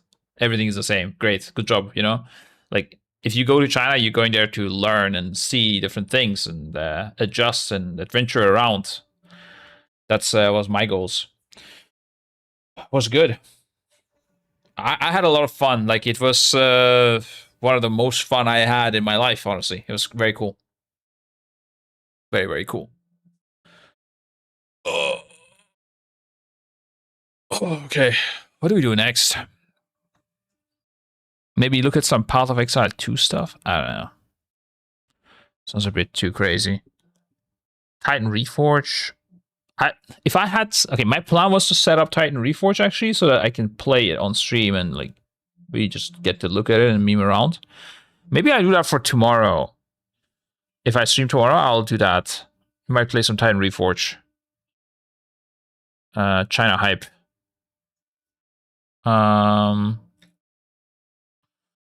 But today, I could look at some... Oh, I closed something there. We could look at some... they changed some stuff. Some WoW news. Using fast costs me 500 euros average activities. I guess for China, it's half of it then. Oh yeah, it's definitely... Things are definitely cheaper Compared to like France, I'm sure it's cheaper. But I mean, it depends on what you want to do, right? Like if you want to go to luxury restaurants, of course, you can always find more expensive things.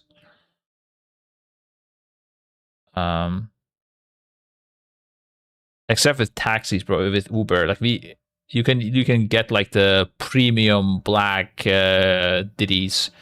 It's so good, man. Like you literally like you get a guy with like a suit and like a ultra nice car coming to get you, and it's like still like way cheaper. I would never call like a regular taxi either, because like why bother? Like it's like 40% more expensive. Okay, that's still nothing. It's so good. Yeah, full VIP. Yeah, we definitely had VIP experience. Yeah.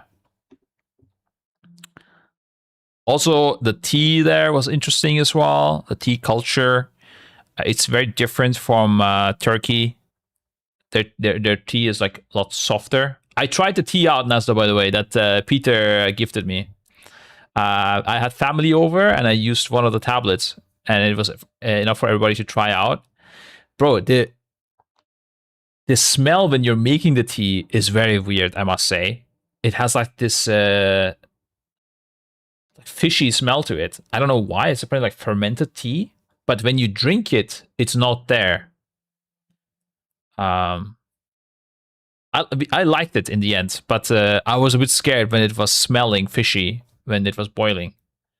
Fishy, you know, it was pu'er tea, but fermentation. Yeah. The smell initially was not good, but once boiled, it was nice. You had to boil it for 20 minutes. Whereas one of the most common ones. What they also have is, I mean, I spent like, after this vlog ended, I spent like 3 extra days in China, just in Shanghai, and just sightseeing, zero business. I did not vlog it because I CB8, because I just wanted to, you know, live in the moment and enjoy it. But it was really fun, and I saw a lot more additional things. We went to like a tea house and had like traditional Chinese tea session. They have crazy amount of malls if you're into that. We went to the Bund, which is like the river in the middle of Shanghai with a crazy skyscrapers view. I don't know, just a bunch of stuff. Do you need a permit to travel to China like you do to America, like visa? As a German, you don't. You just go there and you have 30-day free visa.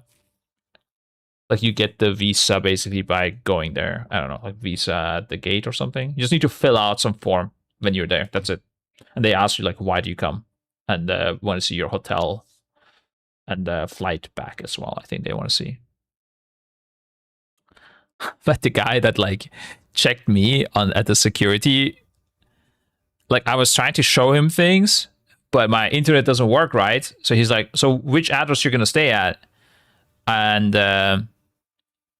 what was it? Like I wanted to show it on Google Maps, but Google Maps doesn't work. And this guy just looked at me and just laughed and is like, yeah, just pass, you know, like you're so fucking clueless. Like you're not a danger to us, you know, it's fine. I felt like a kid, dude. It's crazy. I've seen a new PoE2 patch update. It comes 20 after this. I did not see it. You got a good video to look at it, dude? I need like a thing that explains me all the mechanics. That'd be good. But Sportfall Raid change. It's no longer Warbound. I knew this shit was gonna change. It just didn't make any sense with Warbound. A lot of special items, it seems. Or is it only one? Are we still in game? Let's see. Come on, work. Come on. Come on, you can do it. Come on. Yes. A rare occasion. Let's play it together. Hi. Oh shit, one sec. I'm Jonathan Rogers, game director 1 on hour and Path of Exile 2, 19 and minutes. Welcome to GGG Live. What? We have a huge. There's no way. There needs to be a TLDR of this. 1 day ago. Where are the content creators, bro? Wait, I'm 100% playing this.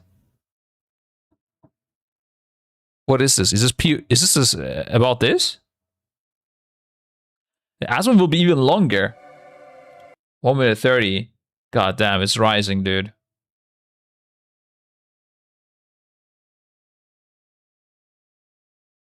Isn't there a TLDR? Oh, look at this. 20 minutes from Force Gaming. 1 day ago. Am I sending this video?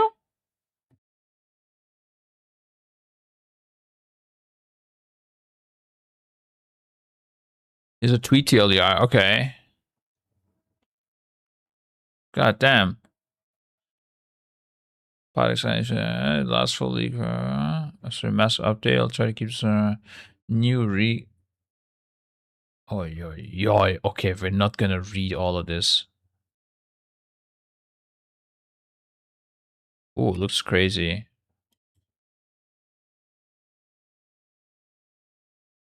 I think we go with this video, no? I think it was a good idea. On the channel, while I will play and enjoy a lot of different types of games and a lot of. You gotta check travel logger guy called K Square. His China VOD looks just like you. Like he looks like me? Alright, let's see.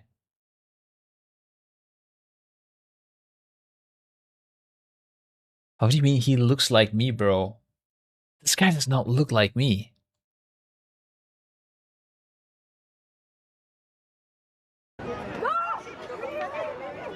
In Japan, you can't just walk around smoking a cigarette. Even though you're outside, they still have designated smoke. He does sound a little bit like me, but we do not look that much alike. I don't think so.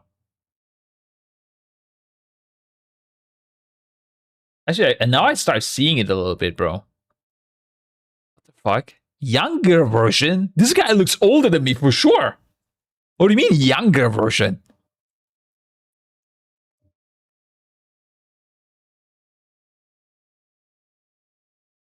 Of course he looks older than me, right, Chad? He's like 10 years younger. Well, unlucky for him, bro. Unlucky for him. A lot of different types of ARPGs. It's definitely been the case that over the past few years, hands down, my favorite has been Path of Exile 2. I mean, this game has kept me entertained for hundreds of hours since it launched into early access. I've been properly obsessed, it's safe to say. I easily clear 100 hours with every major update the game has. I think I'm gonna play that it. will not be changing anytime soon because they have just revealed details for patch 0.5, and it's the largest. His eyes still have light, unlike you. Yeah, I can see that a bit, yeah. I mean, after 4 losses, bro, it's a bit rough to keep the light in the eyes, yeah, I'm not gonna lie. I think I need a win. Especially after the last 2, man. That was fucking crazy, guys, yeah. Has there been a wipe that's as close yet? On 0.1%? Has there been a wipe? I don't think so, right? There's no way. I'm not seeing anything. If anybody sees a wipe that's as close, even if it's like somewhat close, let me know. I don't think there is one.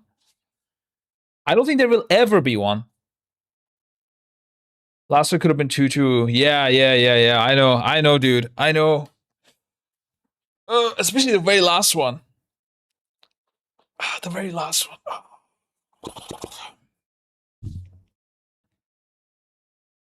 Crack was close as well. Yeah.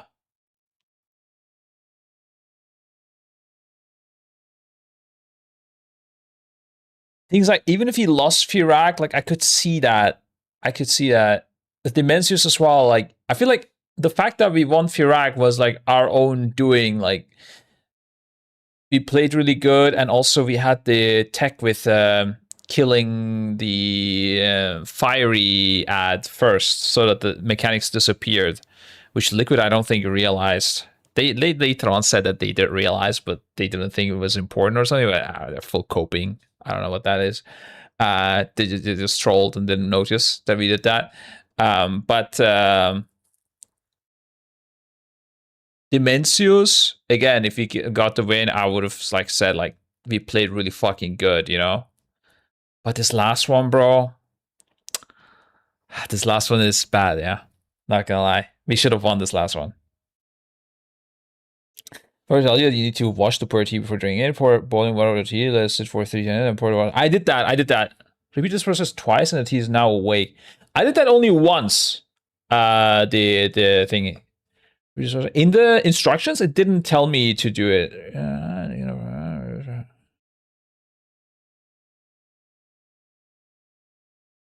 Don't brew it 20 minutes or something long as you like how strong it is. That's what the instructions said on the paper, NASA. They said to brew it for 20 minutes. Boil it for 20 minutes. That's apparently how you're supposed to make that specific tea. I can link you a photo. Let me see if I have it as a photo. I can probably get it to you. Like I took it with AI, didn't really save it with my gallery. I mean, unless AI translated it wrong. But yeah, it was saying to do it. Okay, I have the. I'll send it to you on Discord. Actually, fuck it. I send it to you on WeChat, bro. We go Chinese, boys. Ni hao in the chat.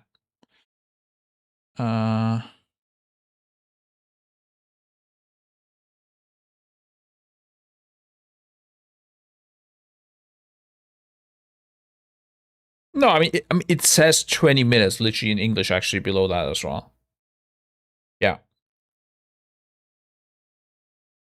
You boil it for 20 minutes. One to date. I kid you not. In fact, according to Jonathan, this is like the largest. I mean, it was good. After 20 minutes, boy, it was good. I liked it personally. Just update we've ever done, and I mean to like Path of Exile 1 or 2. With them making just sweeping changes to how the end game works, include and added to a brand new league, and all of this comes with just a ridiculous amount of content that is, quote, it's a huge change to how the end game works, with a kind of ridiculous amount of content for it. Probably honestly more than was really advisable, to be honest. And I literally laughed out loud when he said that. It was just so funny. And yeah, from what they revealed, I totally get why he would have said that. This seems almost like multiple updates rolled into one, with so many changes and new additions to the core game and to the end game. Now, earlier this week, I did sit in on a presentation where they went into detail on all of this stuff. It was massive. The whole thing ran nearly 2 hours, and it included a Q&A at the end where we got a bunch of additional details from Jonathan beyond what maybe some of you saw in just the recent live stream, because this will be going up right when the embargo lifts just after that. So let's go ahead and start with a quick overview of the new stuff, and then I'll get into some of the goodies that we learned during the Q&A. All right, so first off, patch 0.5 is called Return of the Ancients, and yes, it's a doozy. Here's an extreme TLDR. So there's the brand new league, Runes of Aldur. This comes with a ton of new mechanics and content. There are over 30 new endgame areas, a brand new pinnacle boss to chase after. They did a complete overhaul with a ton of new stuff added to many of the prior endgame mechanics. Specifically, Ritual, Breach, Delirium, and Expedition, all of these get updates that are frankly so big they each could have been leagues on their own. That's how much has changed in a lot of these. There was also a total overhaul to the Atlas map with new biomes and mechanic-specific locations on top of a newly added Citadel to explore, 15 new bosses, a brand new Atlas passive tree, new crafting systems, 2 new ascendancies, 1 for the Hunter and Monk, and over 40 new unique items. This update is insane. All right, we're going to dive in and get some more detail about each of these. Starting with the new league. This league, as with prior ones, will be rolled into the main campaign, and as you play through it, you're going to get a new story quest line that introduces you to the new mechanic, and the mechanic and theming for this league is runesmithing. So you're going to interact with these ruins that you come across on the maps, selecting symbols which are associated with particular elemental magic. You will chisel your chosen combination into the runes, and then this spawns enemies infused with said magic. Basically, though, you are selecting the prize that you want, and that prize consists of a combination of elements that enhance the monsters that are summoned. You kill those, you get the prize. And from what they've showcased, this looks like it's just going to be a wide variety of... That tumble archer gameplay looks like something I would enjoy. That's what I played. Played Demon Hunter on Diablo 3. Of the game's crafting resources. You can select gem cutters, prisms, orbs of augmentation, and various other orbs. Many different types of runes, of which there are a lot more added with this update, armor scraps, etc. So a lot of the crafting and customization stuff is what you're getting from these ruins that you interact with. So as you progress, you're going to come across these ruins with rune slots, and the further you get through the campaign, the more rune slots are there, which offers more valuable rewards, but harder enemies. The enemies will be infused with many more elements, and they're also going to spawn in more waves, so more of them for you to clear. The League also introduces rune forging, so you're going to acquire this resource called Verisium. You'll bring it to the NPC associated with this League, who can upgrade your gear with Runic Ward. Runic Ward is a second health pool that is consumed when your life runs to 0. So it's almost like a layer, as Energy Shield is a layer on top of health, it goes Energy Shield, then health, and now Runic Ward is an additional layer when your health reaches 0. Which sounds like it's going to be a lot of fun for people playing hardcore characters. You get yourself a kind of cheat death in a sense. So you can enchant all of your gear with this Runic Ward. I mean, you still can get a one-shot, right? So what's the real point? I mean, it's just you basically have life.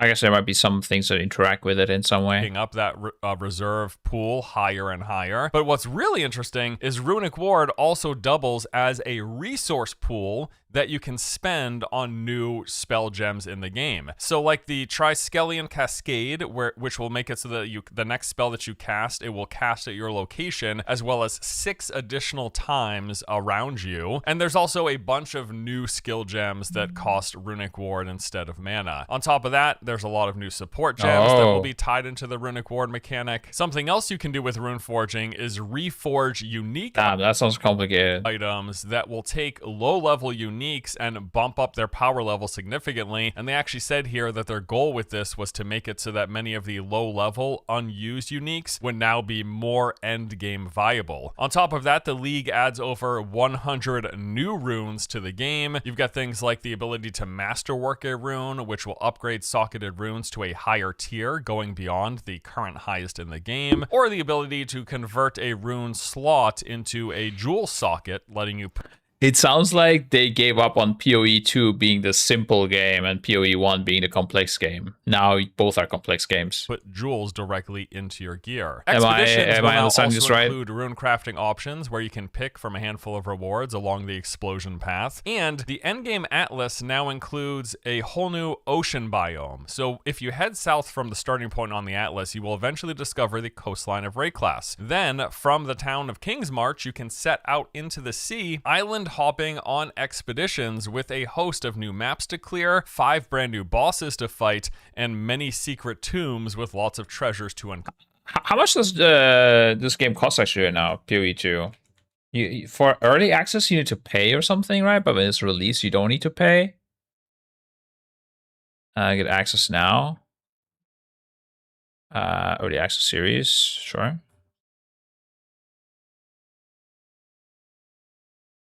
Yeah, that's it, I guess, $30 or...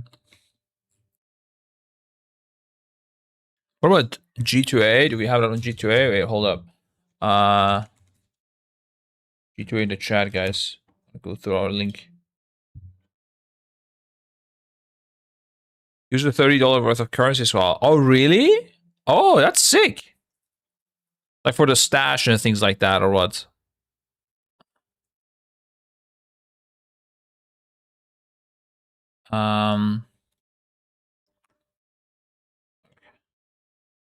Sorry. Oh shit. Oh, I'm on a new PC. I did finally install. I kind of want to play new games also because I installed my AMD CPU a couple months ago now, and like a month ago or something. What was it? PoE 2 early access. Oh, it's actually not cheaper on this one. Artist support pack PC. Oh, this one is cheaper. Oh, it's an account though.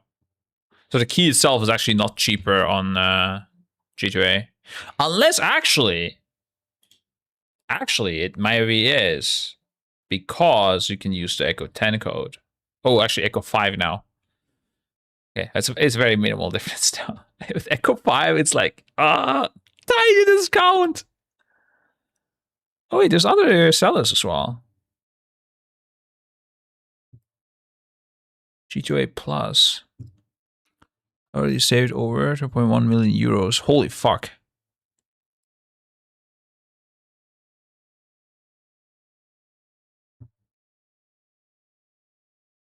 How come I don't know about this G2A Plus thing? I gotta ask them about this. This sounds crazy. You pay $1 per month. And this gives a 68% discount. What? This might be super worth. I need to look into the G2A Plus thing. What's the catch? Well, don't forget to unsubscribe if you stop playing games eventually. I guess that's the catch.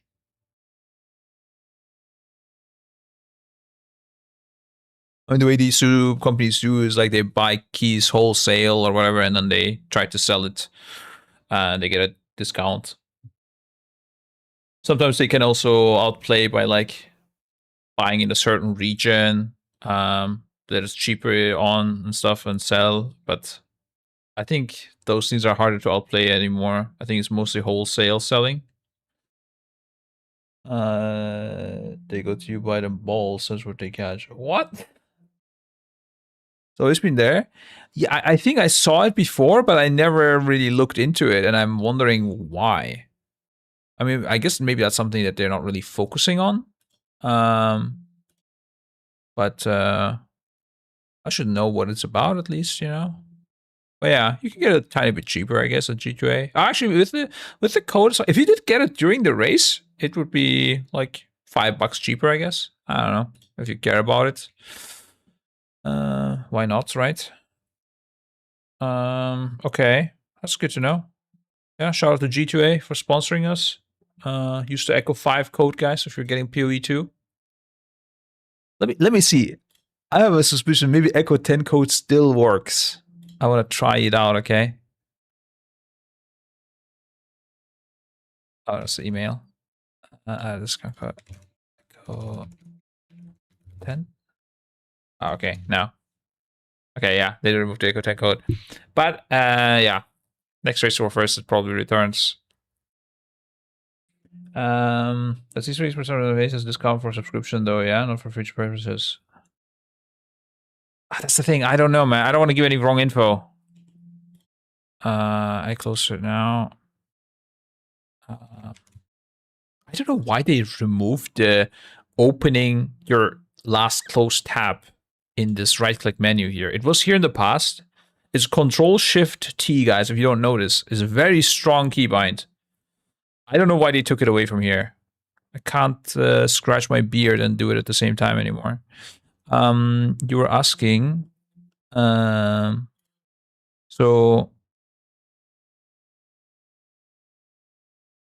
okay, this is the price of G2A Plus that is discounted. Yeah, not the game. Payments for every purchase, plus points for every purchase, monthly gaming bonuses and rewards, even lower prices on most offers. Yeah, you earn some points and stuff, but I don't know how much it costs different. Like, I don't know what prices becomes when I have G2A Plus. So I don't know. I can't recommend without figuring it out. I'll tell you when I know. I don't know. I should give you a GTR so you can show how good it is. That's true, actually. Yeah. I should get G2A Plus. I need it for my marketing purposes. That's also why I got a lot of gift codes from G2A. Because I had to buy games with it to show you guys that it's a very nice thing and how it works. That's how I got Battlefield. Yeah, it is what it is. I'll just do anything for my community, man. If I have to get cheaper games, I will. Okay, I will go to G2A and I will get those games. That's just the kind of person I am. I make sacrifices.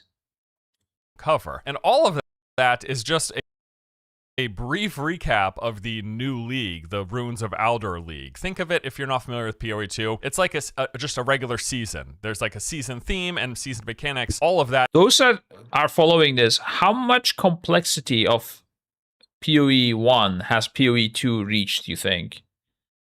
Like, let's say if PoE 1 would be 100% complexity, would PoE 2 be like half of it? 10% only? Really? 20%. Wait, 5%. Okay, okay, you guys are ranging from 5 to 50. That's crazy. Guys, you guys need to sit and talk to each other, okay, and tell me a better number than this. I'm sorry, but this is getting ridiculous. PoE1 is not that complex.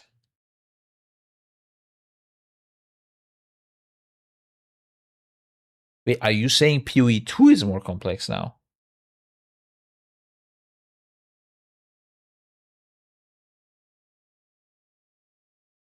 Yeah, so if PoE 1 is 100%, how much percent is PoE 2? Or let's say a score of 100. PoE 1 is a 100 score of complexity. What score would you give PoE 2? I should have asked it like this from the beginning. If PoE 1 is not very complex, that's interesting. Take.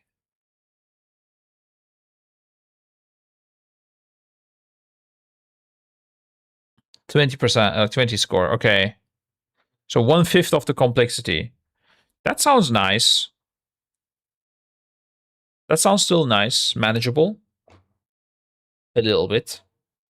Is in this new league/season. But that's only a fraction of the changes and additions with this update. So let's move into endgame. The endgame got a complete revamp and a facelift as well. So in addition to that coastline and explorable ocean that's found to the south, they have totally changed how the Atlas looks and works. Essentially, every league mechanic from the past that's in the core game is now found in these select pockets on the Atlas map and has distinct visuals associated with them. So if you like Breach, Delirium, Abyss, etc., you're going to be able to clearly see these activities in clusters on the map and head towards them. They've also added a new presentation, location, and activity type. Now, the first time what's going to happen is the first time you interact with a tower, you're going to find this massive fortress rising from the earth. So you can head to the fortress and gain access to the front gate by first finding a key. Gaining access lets you start exploring the fortress. This is a new map type with tons of secrets, new bosses, and mechanics. Like, what the hell is this mech worm thing that could knock you down, apparently? And the fortress maps also come with new special modifiers. So there are modifiers like every rare monster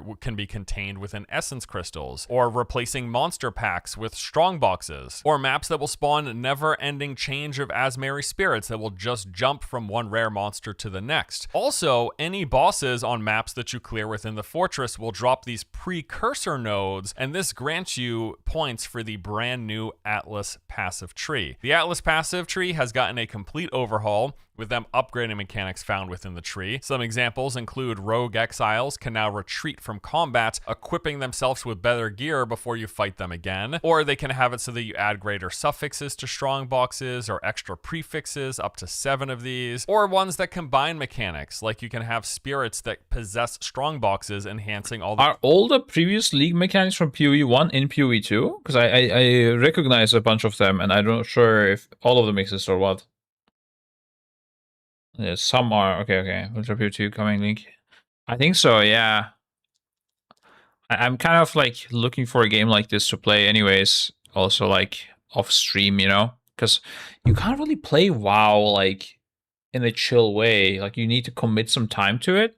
Whereas PoE, I can just log in, play for 5 minutes, and I could literally log out and it's fine. Like ideally I finish my map, but honestly, even if I fail it, it's not a big deal most of the time. So I might just play it. But I would say mostly off stream. I don't think I'm going to play it on stream so much. The monsters that spawn within it. Maybe so the first day or something. For every map that you clear in the fortress, which will let you unlock the entire Atlas passive tree. You can get all of the nodes on the tree. And the reason for this, they said, is it's going to let them add really good bonuses that they don't have to worry about people constantly wanting to spec in and out of, depending on the activity that they're doing. That's They're just good. saying the Atlas tree has a ton of cool stuff, and you can have all of the substantial ones. Now, there is still agency here, as many nodes will be multi-choice. Presumably, though, those multi-choice nodes won't be so impactful that you'll want to constantly spec in and out of them. That's just my assumption anyways. All right, bosses. So they wanted to make it now so that all of the endgame bosses are accessible via a quest line. So this is a straightforward process. If you want to fight a certain boss that's associated with a certain endgame mechanic, you now have a clear path to do it for the first time. So bosses are now all at fixed locations on the map, and no more like kind of just waiting around for the keys to drop for you to find them. And the Arbiter of Ash is no longer the game's pinnacle fight. That fight is now going to be found at the center of the fortress, and I don't believe they actually revealed exactly what it is. They're keeping that a secret. Now, fighting the pinnacle boss, once you do, within the fortress, what it's actually going to let you do is activate a section of the fortress which will auto-complete all of the unfinished maps in the area. So the fortress is divided to different sections. If you kill a pinnacle boss, you can basically clear one of those sections as a reward besides the loot that you get, and doing that gives you all of the points for all of the unfinished map in the area. So the goal of this is you can still explore the infinite atlas outside of the fortress and just focus on clearing the pinnacle boss to get the nodes to put into your atlas skill tree, so you can still get all those end game modifying points. So yeah, you got the new fortress, the revamped atlas tree, and the changes to pinnacle boss fights, end game boss fights. A lot of changes, but they've on top of that added much more. I don't think I even played a like big boss fight in PoE 1, did I? Oh, I guess I did. No, never mind. What am I saying? Yeah, it's been a while, dude. It's been a while I played. There are now new NPCs that let you customize the Atlas tree further. They are actually referring to these as ascendancy classes for the Atlas tree. So right now there are 3 new NPCs. Each of these will have objectives for you to complete. You go out, you do the objective. Are the quest ones? I don't know. I don't remember a lot of things about it. And they give you special bonuses for your gear farming. So for example, you could get things like make it so that all strong boxes on your maps will always be unique, or make it so that map bosses will drop additional unique items, or to have a 25% chance to upgrade a map boss from its normal version to a harder, more rewarding one. So every one of these 3 NPCs has 4 different rows with 3 options each, and you're going to unlock these as you progress and complete quests for them. And again, this is just another layer of customization for the end game atlas. Now, as alluded to earlier, there has been mechanics to the old leagues. All 4 of the leagues that they initially launched Path of Exile 2 with into early access, they have all been upgraded with brand new quest lines, new mechanics, new crafting systems, new unique rewards, and new pinnacle bosses. Not only that, but as mentioned prior, all of the mechanics now also have these distinct visual representations on the Atlas map, so you can clearly find and farm the ones you prefer. Each mechanic, yeah, this Atlas looks way better than the has PoE a brand one. new quest line that will guide you into finding their exact location, completing their Atlas tree, and how to get to and defeat the pinnacle boss. It's basically just now a much more straightforward system with less randomness, where you're exploring the map and just getting mechanics applied to random nodes. That still exists, but this is a guided introduction to the systems, the mechanics, and the boss fights associated with them. Now, I'm not going to go into full detail on the overhaul and changes of every mechanic, because then this video would be over an hour long. It's legitimately insane. So many changes. But yes, the TLDR is Delirium, Breach, Ritual, and Expedition. All of them get overhauled and new things. And again, some of these changes are so vast that I think they could have actually just been entire leagues in and of themselves, but rather they're all rolled into this one update. It's seriously crazy. So now when you reach the end game of Path of Exile 2, essentially you're just going to have clear objectives depending on the mechanics that you want to do, and each of those mechanics also got major upgrades and loads of new stuff. On top of all of that, we got 2 new Ascendancy classes. There's the Spirit Walker, which is the new class for the Huntress. You can summon up these Asmeri spirit animals, as well as tame beast bosses and have them as pets, which is hilarious looking. And then the Martial Artist is the new class for the Monk. It is, as the name implies, a martial arts inspired tree with lots of cool kind of melee focused abilities, and sitting there meditating while your spirit goes around attacking bosses. That looks crazy. It's a bunch of new units. I don't like the meditating, like that you're not playing yourself though.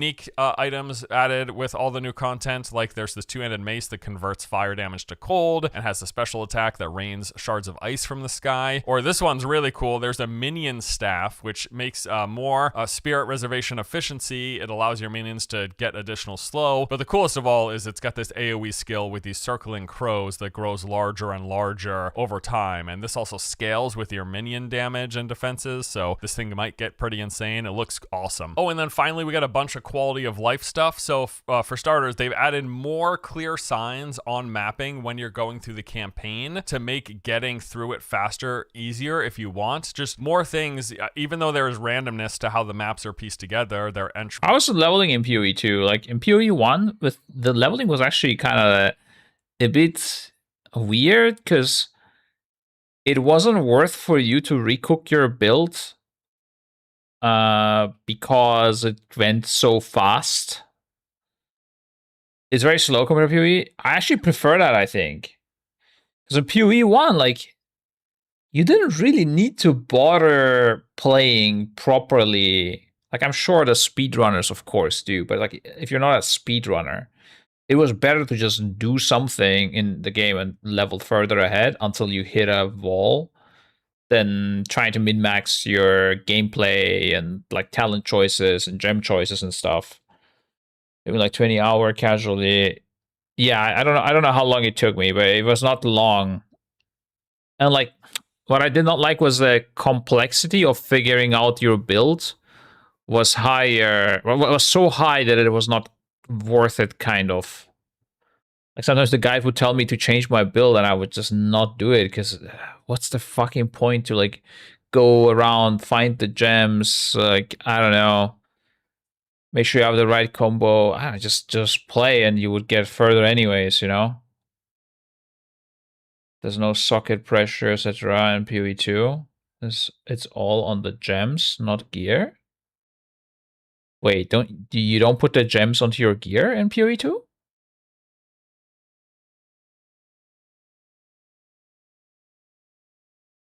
So gear is just affixes.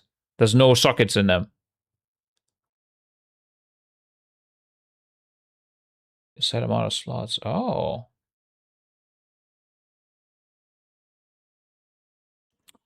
Ah.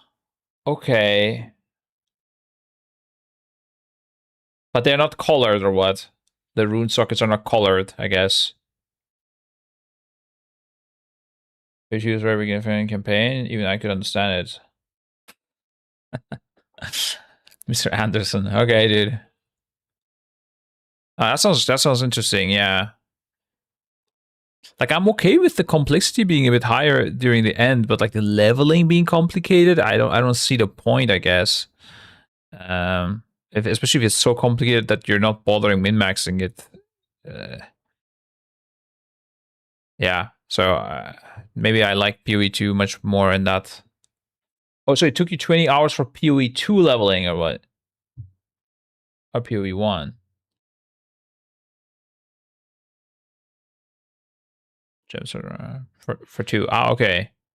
And exit points and certain major points of interest. There are more things that are going to be hints and clues as to you're going in the right direction, that for people who do want to speed through the campaign, the people who are playing season after season, it'll be much easier to do so ideally with this. There's an Atlas map search box which will let you search for key terms and will highlight it on the map for you. There is now a build guide importer that will highlight skills suggested by said guide. This also lets creators put notes on many aspects of the game's UI with tips for the build, what sort of items you should put in various slots, what things to focus on at different levels, etc., etc. So you can now just import guides into the game without having to tab out and keep checking up on. You don't need pro builds, basically, or what? You just have it all in game as well. And they've added some more quality of life for comparing items that you might want to be selling on the marketplace more easily. So that is like a really brief recap of about an hour-and-a-half presentation of all of the new. I assume people mostly play SSF, right? I don't know. The market thing seems cringe to me. Stuff. It's Wait, people play. Really? Unbelievable. I'm super excited. I mean, hardcore as okay. The streamers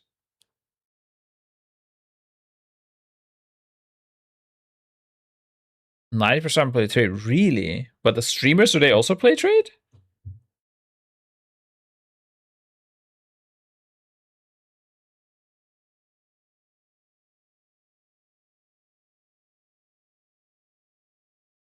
Streamers play hardcore SSF mostly.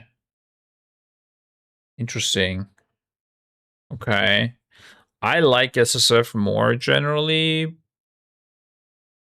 It's like, I don't want this additional thing of like learning the market and prices, and I don't know. I would be okay with that if the game itself was simple, but the game itself was already hard. I don't know.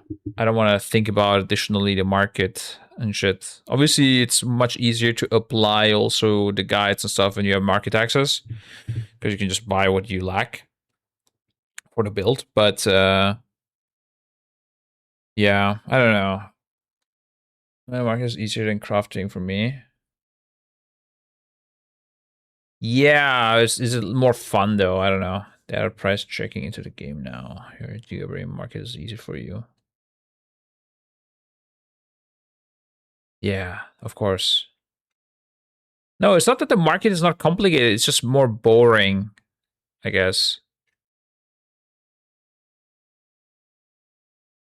Like you get access to everything basically when you have the market, and that means even more that you will just stick to your guide. Like I guess I just don't like to sticking to a guide in general, I guess, at these games. That's what I love doing in Diablo 3, like just cooking your build depending on what you get. That was the most fun part to me. But that's the sad thing. I can't do that in PoE 1. It's way too complicated. And in PoE 2, I don't know how it is. It's more friendly to just cooking your own shit. Oh, really? Kind of, and say you can't use it, but you sell it for big bucks. Damn. Yeah, maybe. I enjoyed that in Diablo, but I guess there you don't. How was it there? I don't know. The auction house back then. It was just so much simpler. I don't know. It was just like bigger number equals good type of shit. So you haven't played PoE yet? No, I didn't play PoE 2 yet at all. Maybe I send next weekend just like a pre gameplay before the season to just warm up to it, you know?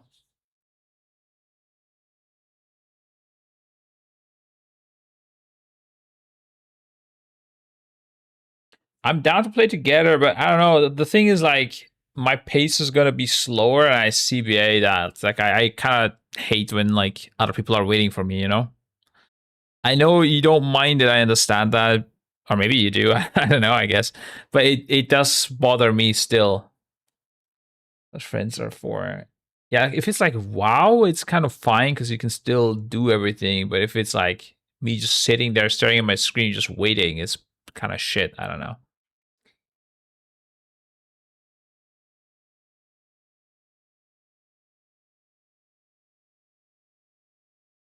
I mean, honestly, I don't even know how much I'm gonna play it.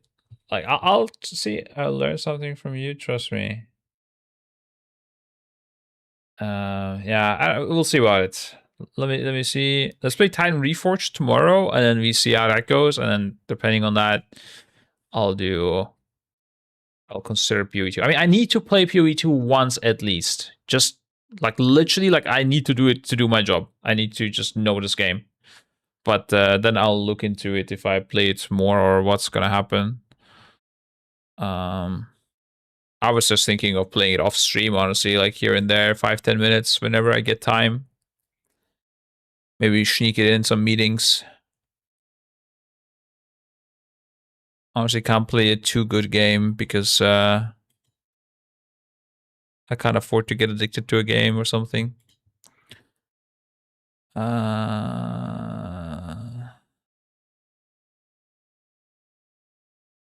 Yeah. Now, Oh, as wait, mentioned, the video didn't as end. part of this little preview that we had, there was a Q&A section with Jonathan. There was a lot of questions in general, but I'm going to focus on the ones that I think are most interesting. And they said we can't really be, this isn't meant for publication, this interview, but I can recap it here. So let me tell you what they talked about. So Jonathan was asked, why is this update so big? He said, a lot of this update was originally planned for 0.4, as we kind of knew, but it just wasn't finished, and so it got rolled into 0.5, and as a result, this one update ended up... Are they gonna have 0.5, 0.6, 7, 8, 9, and at one day release it?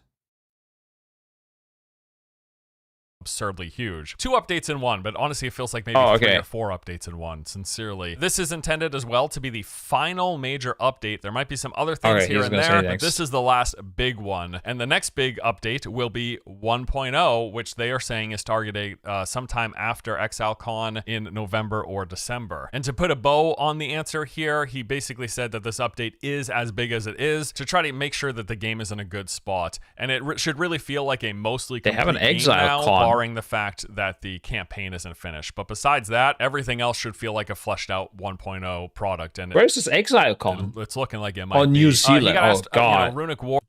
It seems really That's far, powerful. dude. Is the game's difficulty adjusted? Does this just make hardcore easier? And he basically said because it's health and a resource that they expect players to be using it as a resource on those powerful new skills. So while it could just make hardcore easier because you get an extra reserve health pool essentially, I think people are going to be tempted to use it as a resource as well, and hopefully that creates a balance. But then he was also asked, kind of tied into that question, is Ward gonna feel mandatory? And he basically said that during the league, like as you're going through the campaign and stuff, yeah, you're gonna want to use it. But come end game, you get to the point where there's a trade-off and you are sacrificing other defenses in order to get Runic Ward. So that's gonna be your choice. Are you gonna sacrifice your energy shield or your health pool to get more Runic Ward? It's not just a straight clear upgrade every time. There is a downside to trying to stack a lot of wards. So it seems like a decent answer. We'll see how it plays out. Now that the world map feels more defined, they were asked if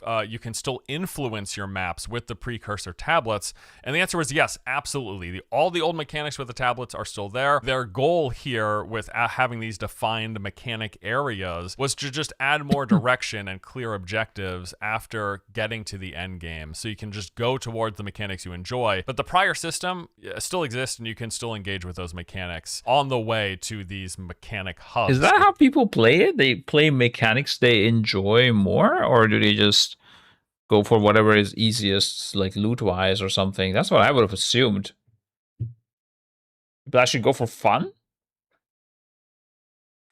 I don't remember what that is. Enjoy Plus was most profitable. Yeah, okay. Combination. I like it. You will. He got asked how development of the campaign is going. He kind of laughed and said, it's going well.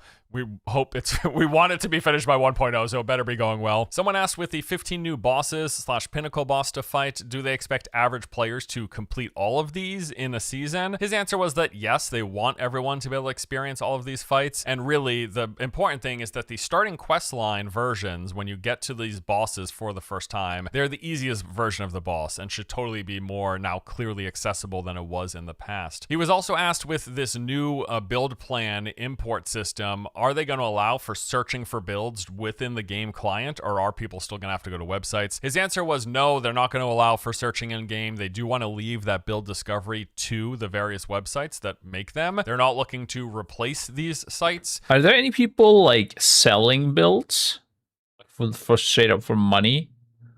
Like some, but it technically could, right? It just but yes, there's right at the end of the league.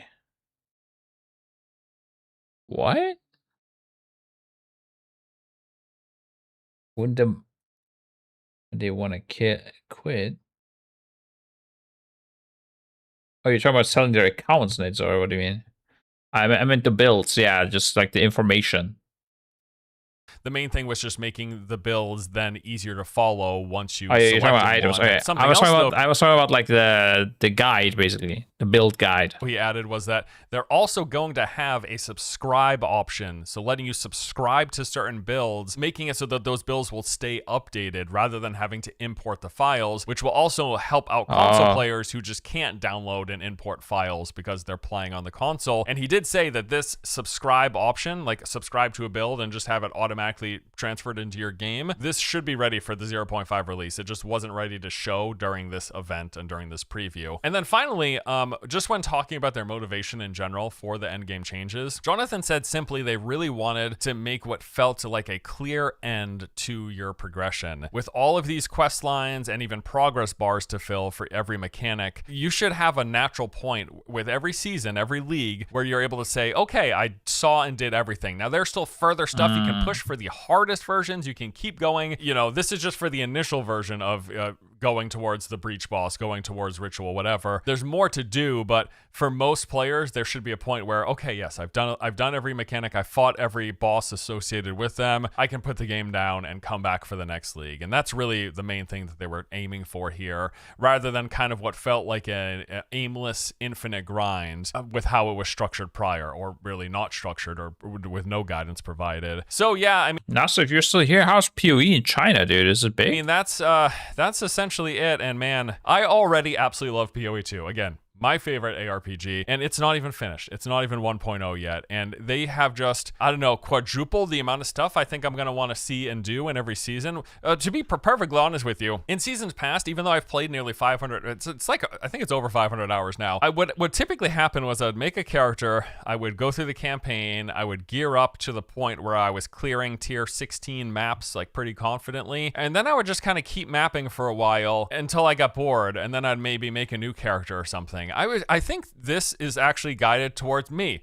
This is for me. This update is perfect. Them providing this clear guidance for the end game. It's just to have a sense of direction and what to do, along with all the new stuff, with the brand new league and all of its mechanics and stuff to do, with the new Citadel and the overhaul to the Atlas tree. Just all of this stuff sounds so great, and I cannot believe they're making a game that I'm already so obsessed with more obsession worthy. I don't know how else. Honestly, I mean, it's a lot of talk and stuff, but it doesn't have much meaning without just playing it. Honestly, just have to see. Just have to play and see how it feels.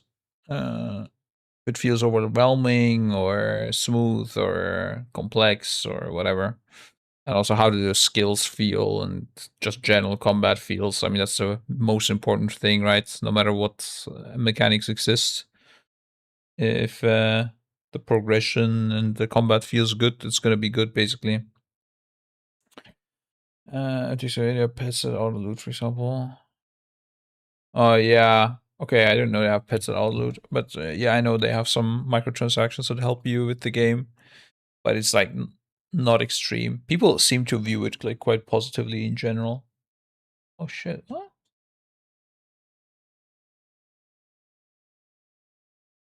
Okay. Anyways, guys, I need to piece it. Before I go, gotta tell you guys, I don't know if it's sold out yet, but this plate here, they just released 2 days ago. Oh, I actually also links to that. My goats, they changed the link.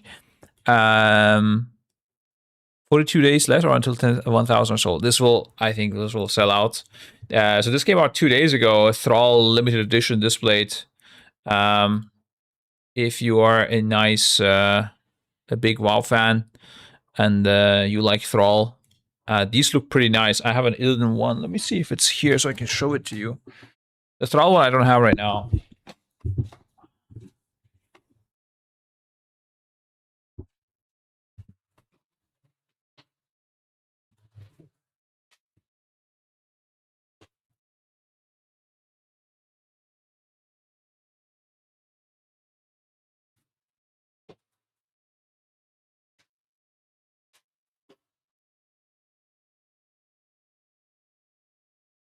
I actually don't know where the Illidan one is. It's probably somewhere in the kitchen area and the drawers there. We have like some drawers with tons of stuff. but it's they did not make it. I'm surprised they did not make it. Oh, maybe you see it here in the video. Yeah.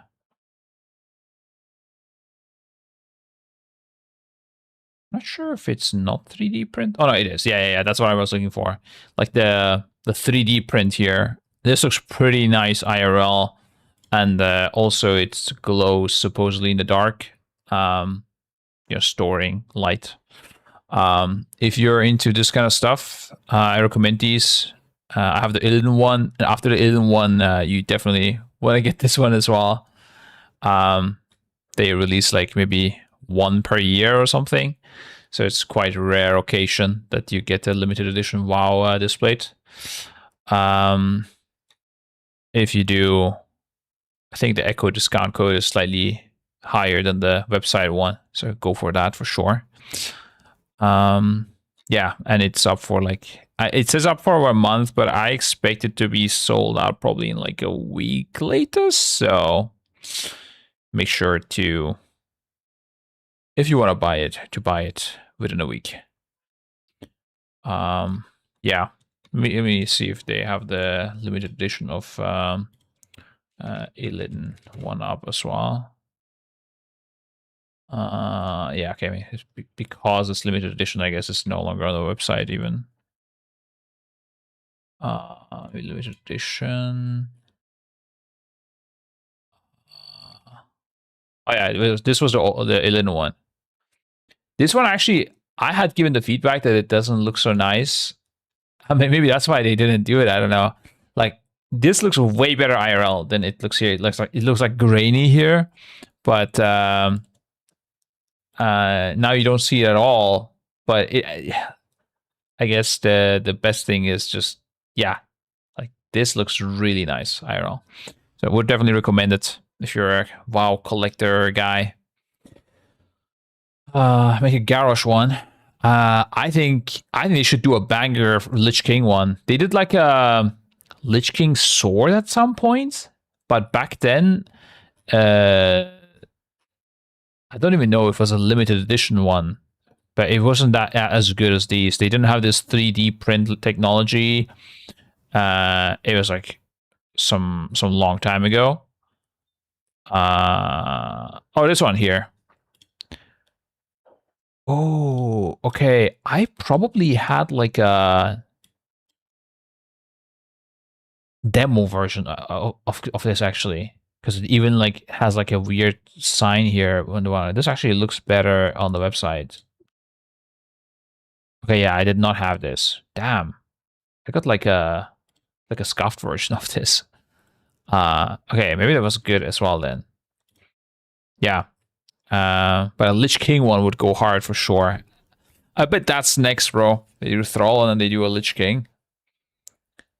Yeah. That's an own PoEs and has its own Chinese version. Oh, really? What the hell?